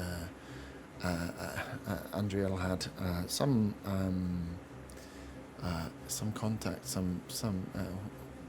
we believe a closer relationship than maybe we'd understood, and we thought she had joined him in the forest. But this is you've seen her. You've sent her to Morgana's throne? She told us that he'd been sent down to find Bryn and get notes that he'd been taken and taken down to Lake Morgana. No, she. So she done it all off her own back then. From what we can piece together, yeah, she, much like Bryn, was annoyed that from the information I have, and again, like I said, this is I came in with some information with the diamond mushroom that you guys have provided and fed into the machine of what we've known, and that's when I was drafted in to kind of work on the case behind Bryn, who was had raised some notes about the Death Bloom, about what was going on, but the druids at this time hadn't done anything. And from what we can piece together from his reports, he was becoming more annoyed and more more irrational around the lack of action from the druids. And you know the druids, we don't tend to act unless we definitely have to. From what I can understand from others who were working closely with Andrea at the time, that she was also unhappy with the lack of action, and when Bryn stopped returning, she also became irritated, shall we say, at the druids and the lack of doing anything, and then when AWOL disappeared, we assumed she went in hunt of Bryn. But this is, I mean, if she's been working with you, she's working on the Death Bloom, which is good for our knowledge. She was a very good researcher. She's very good with people. She's one of the better, stronger, more knowledgeable druids. We can only hope that the information she's taken down to Lake Morgana, they're actually taking seriously and actually doing something with, because we both have seen this. We both know how serious this is and how it needs to be dealt with. And I know it's the usual approach to take caution and let things kind of run course until we really have to do something, but something is needed to be done. I mean, with your work here and with these notes on top of, we can definitely present a case to expedite, shall we say, some action from our council members, our senior druids. But if she's gone straight to the top, wow. Okay. Wow. This is amazing. This is going to. Let's go through this. And he starts going through the notebook and pull it out. And then again, questioning you on stuff. So I suppose with Faye went out for the day, it's whether you guys want to spend time helping piece together with Bo the notes into chronological order, where it happens, so he can start. And you can see what he's doing is a bit like the crazy fucking map. Of like, this happened here, this is the movements. With these notes, it will enable him to update this map of the movements of the Death Bloom. And as you look back, you can see on this Great Ashley map, they have like an overlay sheet where he's kind of like tracing, papering the Death Bloom movements on the Ashley map here, that he's been trying to like present back to people what's going on. They had, currently, you can see from their stage that they're at, was like in the forest, within the forest. That's where the notes had come from, and what you're providing them is essentially saying the entire forest and bits of Redvant, and now you've moved people out of the Willow's Glade. Like, this is now creeping into the borderland. So they've gone from like, oh, we think it's this bad, we've not had any reports. When you start going through stuff, you can see how far behind in their research they were. Yeah, I'll also add in, because I can't imagine there'd be anything in the notes about it, the lizard folk from wherever it was. Yeah. Can't remember the name of the place now. Yep. Oh, and also the fact that there's still stuff happening on the outskirts of Redvant from speaking to Viper earlier on as well. Yep. Just trying actually.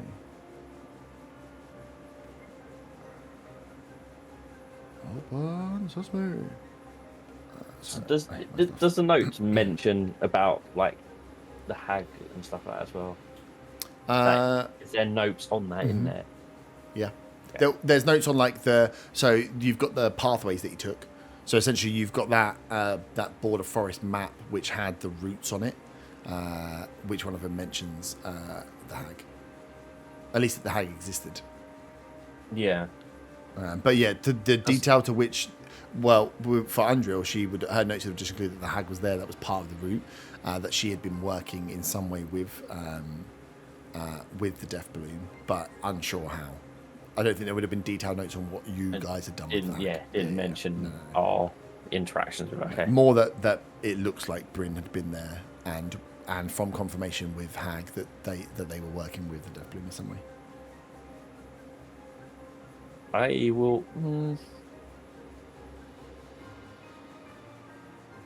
I will mention the hobgoblins and their possible willingness to help if needed as well. Yeah. Yeah. While they obviously probably wouldn't be there immediately keen on the Bloodcap's helping. Yep. They, could be on side. Nice. Yeah, definitely. They were. That's good information to pass over to them. So I include that in there. So yeah, you can go through.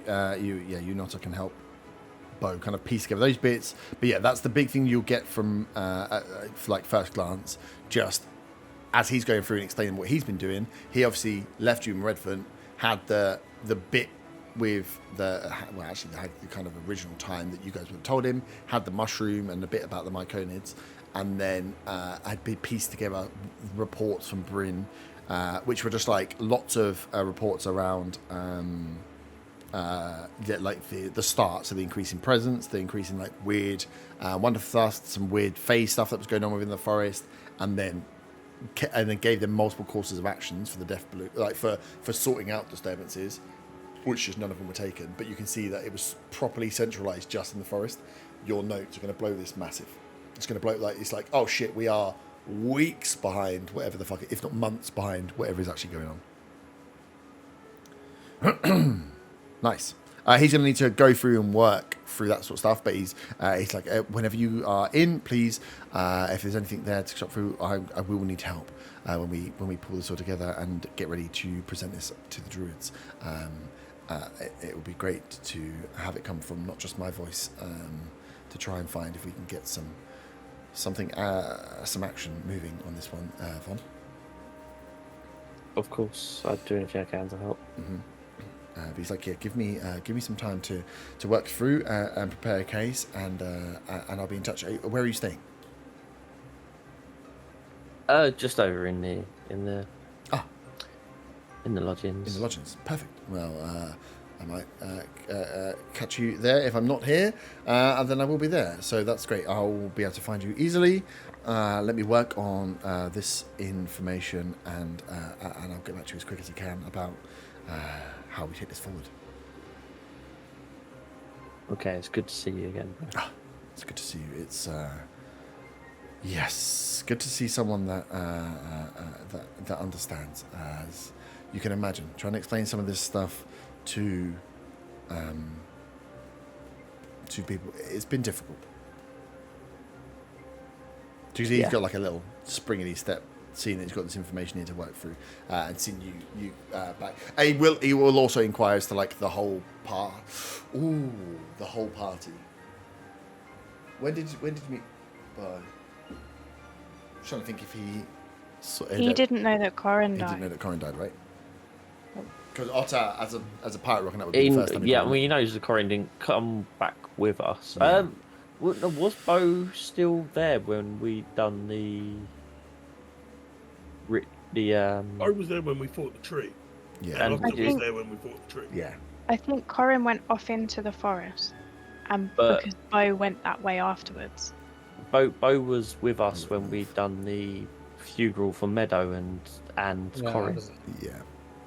But yeah, Yeah. because Corin just went off into the forest, but he doesn't know that he's actually dead. Oh yeah. Yeah, but we wouldn't but have known we met him. Arthur included Corin in the funeral, didn't he? So I think Bo would have assumed that he was dead because he wouldn't have told him he was still alive. Yeah. But he wouldn't have known we met him, and Corin sacrificed his little mushroom heart for us. Please No, include not that in the your not the notes. second time, Mhm. Corin. Okay, cool. I mean, if that's included in the notes, I don't know if that is or not, but Well, yeah, would have been bits around the mushroomification as they go through. So yeah, so Bo will go through and pull together that information. He's there to go back if there's stuff you want to add into it, but yeah, he's going to pull together essentially a case of this. This is the current state of affairs with all the information that's come from Andrea's notes, from your bits, into a form that says, right, this is what we should be presenting to the druids to try and get them to move on stuff if you want them to move on stuff. I would emphasize the fact that the lizard folk got persuaded to join force with him, Mm-hmm. and the fact that the hag got convinced to work alongside it as well is kind of like shows that it's not just Mm-hmm.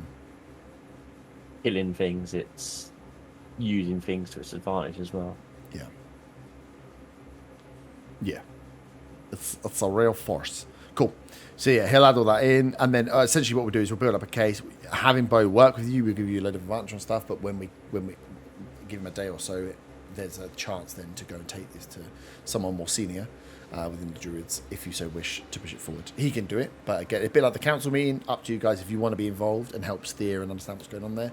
There's likely something to come out of the back of that, as the druids will give the call to go and do something about it. But yeah, he's going to work on that. It will take him a day or so, I reckon, to pull it all together. So yeah, you spend the afternoon working on that. Zaga spends the afternoon waiting for the dragons. Arta has his arse in the air. He's up. He's awake in the He's awake. afternoon. He's awake. Are his suits ready? No, I don't think they were ready today. I think she said 2 days. 2 days, yeah. So Arta waking up with a stinking hangover is going to head to the bakery to get a bit of sugar and maybe some salt in his system to kind of try and recover. Yep, nice. Yeah, you can make your way down there. As you make your way in to order some stuff, you get like a little wink from Vera. As she looks like completely fine. Vera's in there serving as well as some of the younger guys. When you look, you pick up that actually you kind of recognise them a little bit as well. So it looks like a lot of the workforce just go down to the fight club as well. Vera is looking fine. I don't think if you then recall back the way you're feeling, then looking at her thinking like, hang on, she was there like almost the same amount of time I was. You don't remember seeing Vera really drink. Is there any way I can like get Vera's attention for a quick chat? Yeah. Even though it's busy, but I work on the basis it's early afternoon, so it's less busy. yeah. You've missed all the rushes because you were asleep. Yeah, definitely. She's like, oh, I'm looking. Of course. How can I help you, customer? I drank too much. Yeah, I can see that. Something occurred to me when I woke up. And if there's too many people around, just and I whisper this, if there's too many people around, just and she leans in and then smells and leans back a ignorance. bit. Okay. Do you happen to know anything about these missing magic scrolls? Missing magic? Or a half-elf with a girl's name who's a boy, I think. A half-elf with a girl's name who's a boy? That doesn't really help me. Meredith or something. Meredith? I don't remember his name. Don't really I'm very hungover. No. I mean, we're a good old-fashioned honest fight club. We don't tend to mix around too much with scroll. I mean, if you're looking for that sort of stuff, then I mean, it's all up in the Scholars' Crown. We don't tend to go up there. Do you know? Hold on, let me do the voice. I'm saying this all in character. Yep. Let me do the voice. Okay, no, that's fine. Like, you seem like a good, honest bunch. We had some fun. We'll be back again. Don't you worry. Oh yeah. Well, travel around, but we'll be back before we go. Don't. All right. Well, I'll keep my ear to the ground for Meredith and any talk on any scrolls. I mean, few of the guards come through and fight, so they know some stuff. There are a few beers and they're a little bit loose-lipped, but we are, like I say, it's as above board as a fight club can be. No, fair enough. I'll pay for my pastries. Pay for my pastries. I've got 3. And you can see there. There's like an apricot, an apricot one, and like a pan of chocolat, and I don't even know what the third one is. You're gonna have to tell me. It just looked tasty. It's a lovely filled donut. Excellent. Secret filling. I mean, it did look like a donut, so I should have known that. But we'll forget that. We'll bring the drink. Do you know anything about like underground? You might not, but you might hear things about little underground auction houses on the, I want to say, east side of town. Underground auction houses? Black market. Why? What are you looking for? Magic scrolls, aren't I? Oh, you're still on the magic scrolls. We just had this conversation. No. Yeah, you said didn't know anything about the magic scrolls, but No. But you wanted to you find didn't some know dodgy they might dealers. not. I mean, they're being sold somewhere. And I mean, word on the grapevine bazaar's is it's good. over that way. Well, yeah, true. I mean, around the bazaar, you'll be able to ask some questions. A lot of those stores are not so. Honestly, the magical stuff is it's a bit spicy for my liking. I mean, a few of the guys, if you come in here on the right night, a few of the traders that pass through might be able to help. Your other bet is some of the travellers that are coming through in the inn. We always get some sorts in there, and they're always looking for something weird and wonderful, or the docks. Again, up the yards, depending on who's coming in and which ships. Normally, if they're moving anything a little bit too hot, it's not to people that are just living here. It's to people that are coming in and coming out quickly. Right. Okay. No, that's fine. That's fine. I'll take my pastries. I'm sorry for taking time out of your day. Don't worry. You're a busy person, both day and night. Right. Exactly. And it's always good to have nice returning customers. Hi. Yeah, that'll happen. And I pick up my pastries and I go to salute, and as I do, I drop one of them on the floor. You've still got to pay for that. She's like, 5 second rule. How much is it? How much do I eat? It's like a few copper for pastries. I'll just give her a silver, and I don't have change. Just keep it. I'm too on it. She's like, and I pick up the pastry that I dropped on the floor with my spare hand, and I wipe it against my trousers and put it back in the pile and hold them like a baby. Nice. And walk out. Use my shoulder to open the door. As you walk out, you catch her in the back, and she's like, he can't handle his beer. I don't hear it. Yeah, no. Just or if I do solemnly. hear it, I just completely don't take it in. I just assume solemnly walking along. Nice. You grab yourself some pastry, some nice sugar sweetness to kick out that hangover as you make your way back north. I want to walk to the sundial. Yeah, that's what I thought. Yeah. I want to find somewhere to sit near the sundial, and I want to keep an eye out for that half elf who I saw on the first day. Oh yeah, the tour guide. Yeah. Now I know who you're talking about. I was like, the fuck's Meredith? Yeah, I couldn't remember the name. No, it all works. It all works in game. It's fine. It does, yeah, but perfectly because they also don't know who Meredith is. So you make your way up towards the sundial. I think there'll be a point where coming out from the Druid house would be Otto and Von after they've given up all their information, and you can see a happy as Larry Arthur sat near the sundial in the sun enjoying some pastries. But Faywin, as you finish up a long day of study with your dad, he kind of lets you know that he needs to get on with some of his work bits, so leaves you to it. And when you're done and ready for a break, can you get ready to leave? Kind of leave him to it. Do you arrange when we'll see young father again, or when you might bring people his way? No. Nice. Just soon. I'll see you soon in the next day or so. Mm-hmm. I'll probably pop by and just say hi to them. Mm-hmm. Yeah. Not necessarily to do anything, but just keep. Pop by to look for sending stones. Oh yeah, to get the sending stones that you bullied your poor father with. Cool. Daddy, we're rich. So yeah, he gives you a kiss, says goodbye in Minotaur, and away you go. Out. Can you give me a luck check, please? D20. Add nothing to it. I can't believe I've got to write down.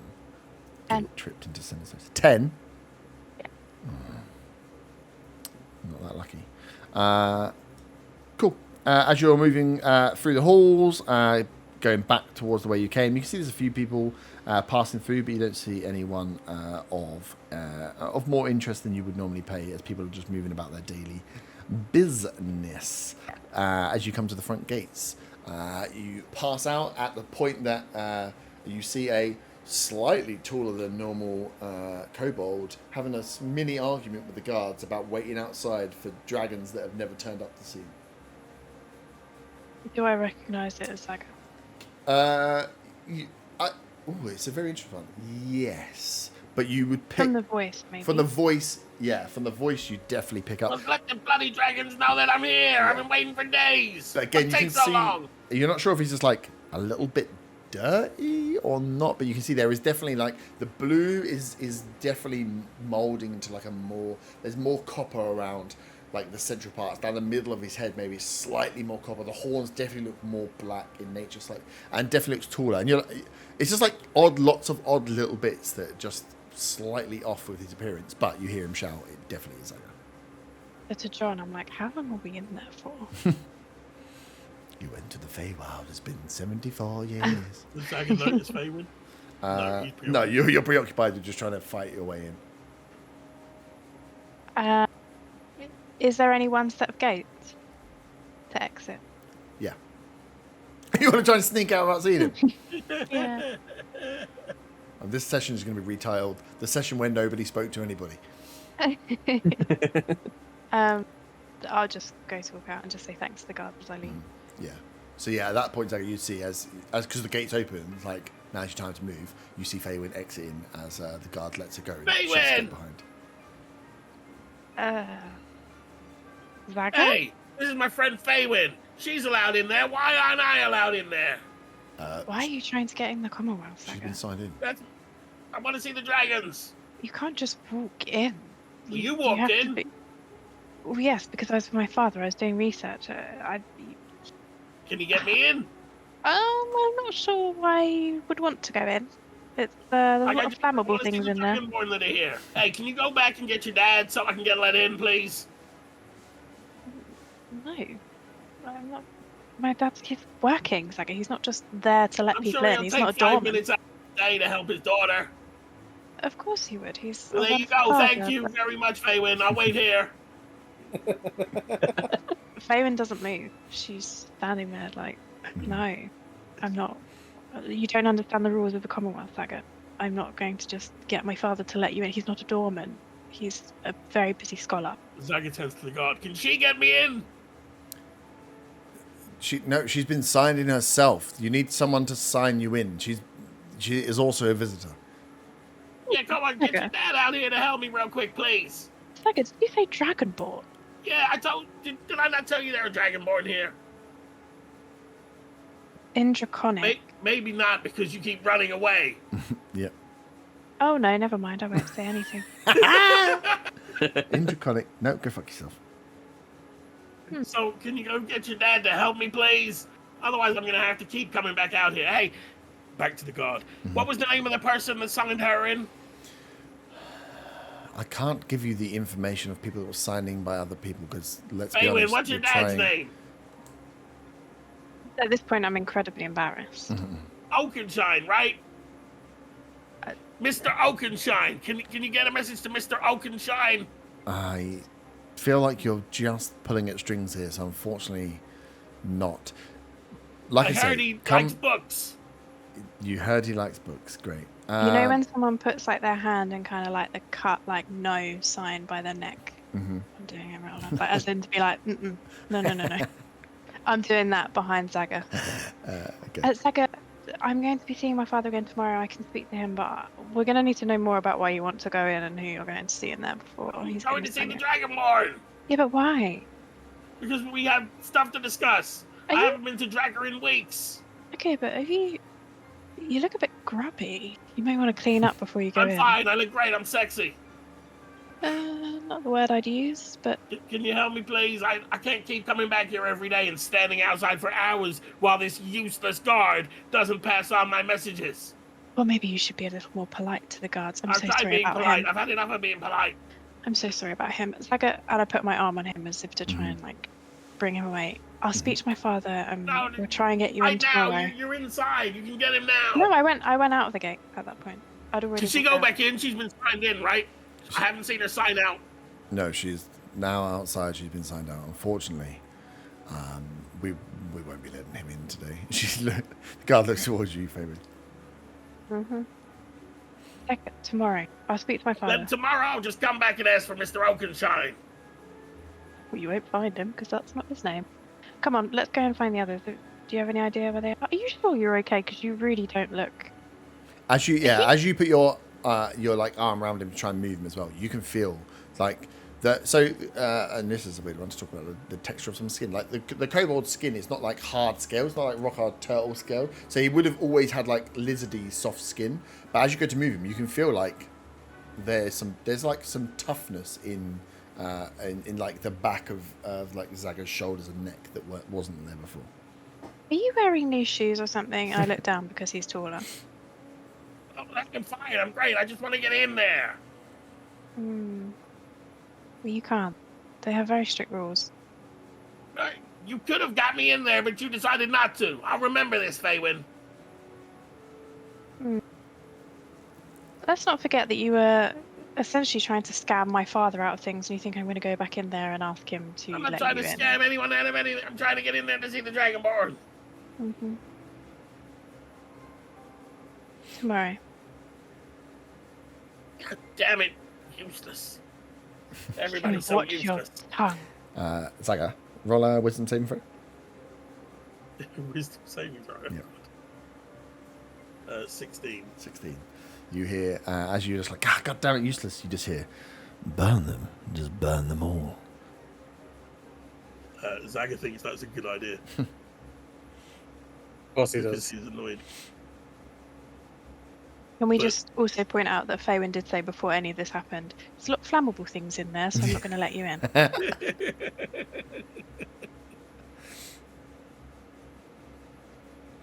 Cool. So you make your way back. It's not So long. wait, you're going to get me in tomorrow? Yeah, I'll speak to my father in the morning. Just calm down. What's wrong with you? Trying to get in. I've been trying to get in for like 2 days. Yeah, I get that, but you're not going to get anywhere by being rude to guards in Allhearth. I feel like I've told you this before. There are rules and ways Your about going. job's worth, all of them. That's right, I'm talking to you. And I point at the god. Just shakes his head as you walk away, shaking your fist. Why, I order.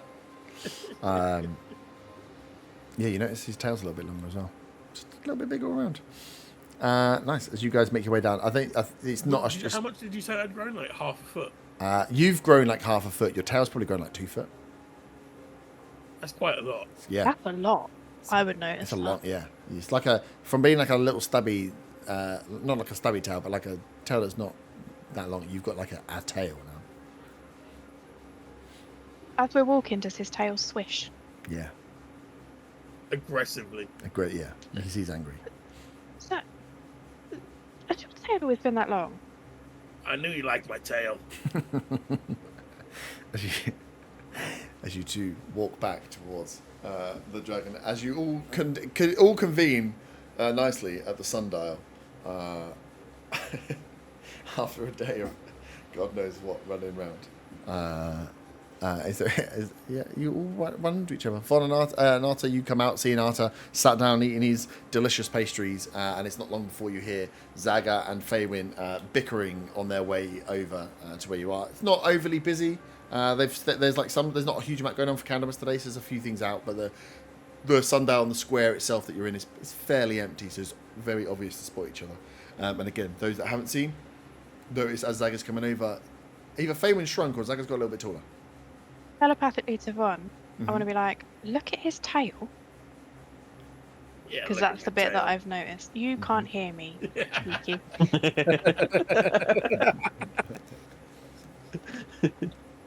But he's got a sending stone now, boy. So Oh, telepathy, say back. good. What the hell has happened to him? And he's grubby. I have no idea. I found him outside the Commonwealth, and he was just kicking off at guards, and I didn't let him in. So Art Well, at doesn't least, know I what's- mean, one part of him's the same. Oh, sorry. his attitude. oh, shit. As we approach you, hey, what have you guys been doing? Can any of you get me into the Commonwealth? Because Faywin's bloody useless. I roll my eyes. You really I- think we can get you into the Commonwealth, Sam? Well, she could have. She was inside, and she refused to go get her dad to help me get in. When I came out, Saga, you were having an argument with the guards. You think that my father, a well-respected scholar of the Commonwealth, is going to come and help out a shouty, slightly grubby kobold. Well, if you tell him that I'm your friend, and I've kept you safe on the road. I have told him all of that, but the way that you get in isn't by being so rude. Does your father speak Draconic? Yes. I like him. Mm-hmm. And At least I will when he gets me into the Commonwealth. He's probably met the Dragonborn you speak of, so maybe just show him a little bit more respect, and in turn, me a little bit more respect. What have you been doing all day anyway? Research. Oh, I've got so much to share that I will do out of character because it's a lot. And I need to read my notes. I need to write it down. Nice. All together. I mean, it's it's up to you guys. It's 11:15. If there's more you wanted to get done that's quick now, we can do now, or we can stop for the evening. I am easy like Sunday morning / Friday evening. I mean, I'm rather Friday, pissed. No rush to go. But I'm happy to kind of be hungover and just kind of follow along. Yeah. I do have Game. Primark quite early in the morning. Appointments for Primark. No, but I am going to try and get my eyebrows done first. So. At Primark. No, not a Primark eyebrow. And on that bombshell, no, we could. It's a place. You're all in one place. So yeah. So if you guys want to go back, I just know. I suppose it depends what day is it? What time? So it would be towards the evening, because you the studying and doing all the stuff in the day would have taken a while, and yeah, you Zucker would have lost some hours with your shopping trip in the morning and then being knocked out for a bit. So yeah, you're probably talking it's like closing time for shops, probably 5-6 p.m. I look at the others like, should we go get a drink? No, Oh, God. Jesus. No. Anyone fancy a fight? We're not going back to the fight club every day. No, I've We said saw we'll how move that back. went. That was the first 40 We'll move minutes. back. No, You want a sorry, rematch, man? let me I do think you my said it was problem every couple of days. It's every couple so of that- days. Yeah. Yeah, 3 times a week is what they said. Yeah. They didn't say what days, so we'll just have to turn up there every night until it's on next. And with new fighters, they might have to open more days. Well, I spoke to. Vera. I'm really hungover. I don't remember anyone. Vera. Vera's her name. I'm doing this voice again. I've just got the fight clubs in my head. No, I spoke to Vera, and they want us back. The purple the purple pummeler, I believe is what I'm calling you now. And as your agent, as your manager, I think it'd be good for your career. Sounds good to me. I've realised that that's a bit, and we're not in the fight club, so I don't have to pretend to be your manager. But we're just from now on, I am your manager for fight club reasons. Okay? Are you taking honey on your books too? No, not after that performance. We don't need a contract. I'm not after any of your winnings or whatever. I just don't want to fight myself, and by having you represent us, because Honey's not having anything to do with it, you know. You'll regret that once I get used to my bare arms. Yeah. I mean, I struggle to think how you do with your human arms, let alone your bear arms that you can't control. Oh yeah, Faye, when you weren't there, Bon Bon turned into a bear and got beat up by Otter. Oh, disgusting Oh behaviour. yeah, no. We helped out the half orc child. Smeg. Skeg. Hey. Did you get a reward for that one? No, we Nope, had to no pay reward. I forgot you guys cut her out of it. So, I mean, personally, Evil bastards. I paid off none of his debt because I'm not stupid. He can pay off his own debt. He wasn't lost. He wasn't kidnapped. He just owed some people some money. Yeah. His mom paid off the debt after we took her in there. That's when you ran away. Wait, she paid the debt off. Yeah, were you not paying attention? No, I was drinking. Oh, I'm so Yeah, glad that was the reason that's the reason we didn't get any reward for it. Because she paid off the debt. Why did you guys donate any money to the cause if she was going to pay it off anyway? Where's she getting the money from as well? And she's a Is noble. she a crime lord? Oh, is this the real crime? She's crime stealing in the the scroll. city? It's something we'll have to investigate. Could I do a group insight check as to whether or not Yeah. they're lying to me? 100%. Because I noticed that Von didn't say anything straight away, and then Von jumped on it, so I won't remember that. Who are you inside She's checking group all of inside. us? all Well, of I've you, just which got a makes nat sense. 20, so that's 22. Oh, you know it's true. What? I think just the fishiness of them all will tell you that something went down. Out of character, didn't Art to get a purple suit? I haven't got the purple suit yet. No, No. no, But no. it is It's purple. purple, yeah. It's like It's purple with gold trim. purple Yeah, no. gold trim, It's, So that goes well with the theme of the fight.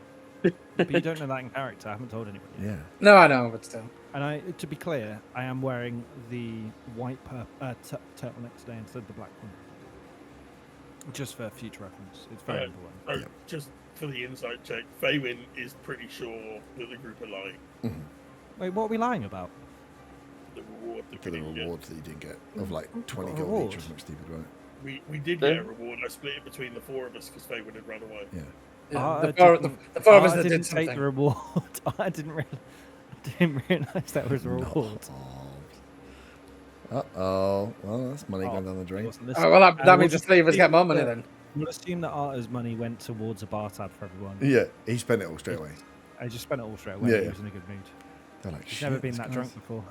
This guy's got money. that was a very big bar tap. It was, yeah, in that place.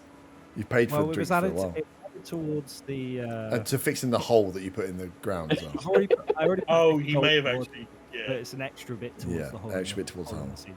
It makes it real nice. All right, sweet. Right, so we'll leave you guys outside the whatever it's called thing. You can go and decide what you do for the evening, and we can pick up the next day. And we are in on Thursday, right? And then it's the week after. We haven't got anything. Yeah. Yeah. You guys tell me. I'm gonna go drink more. Yeah, we can do it. Lovelies, GG's, well played. We got some Nipples. stuff done. Nipples, ta-ta, farewell. Nipple.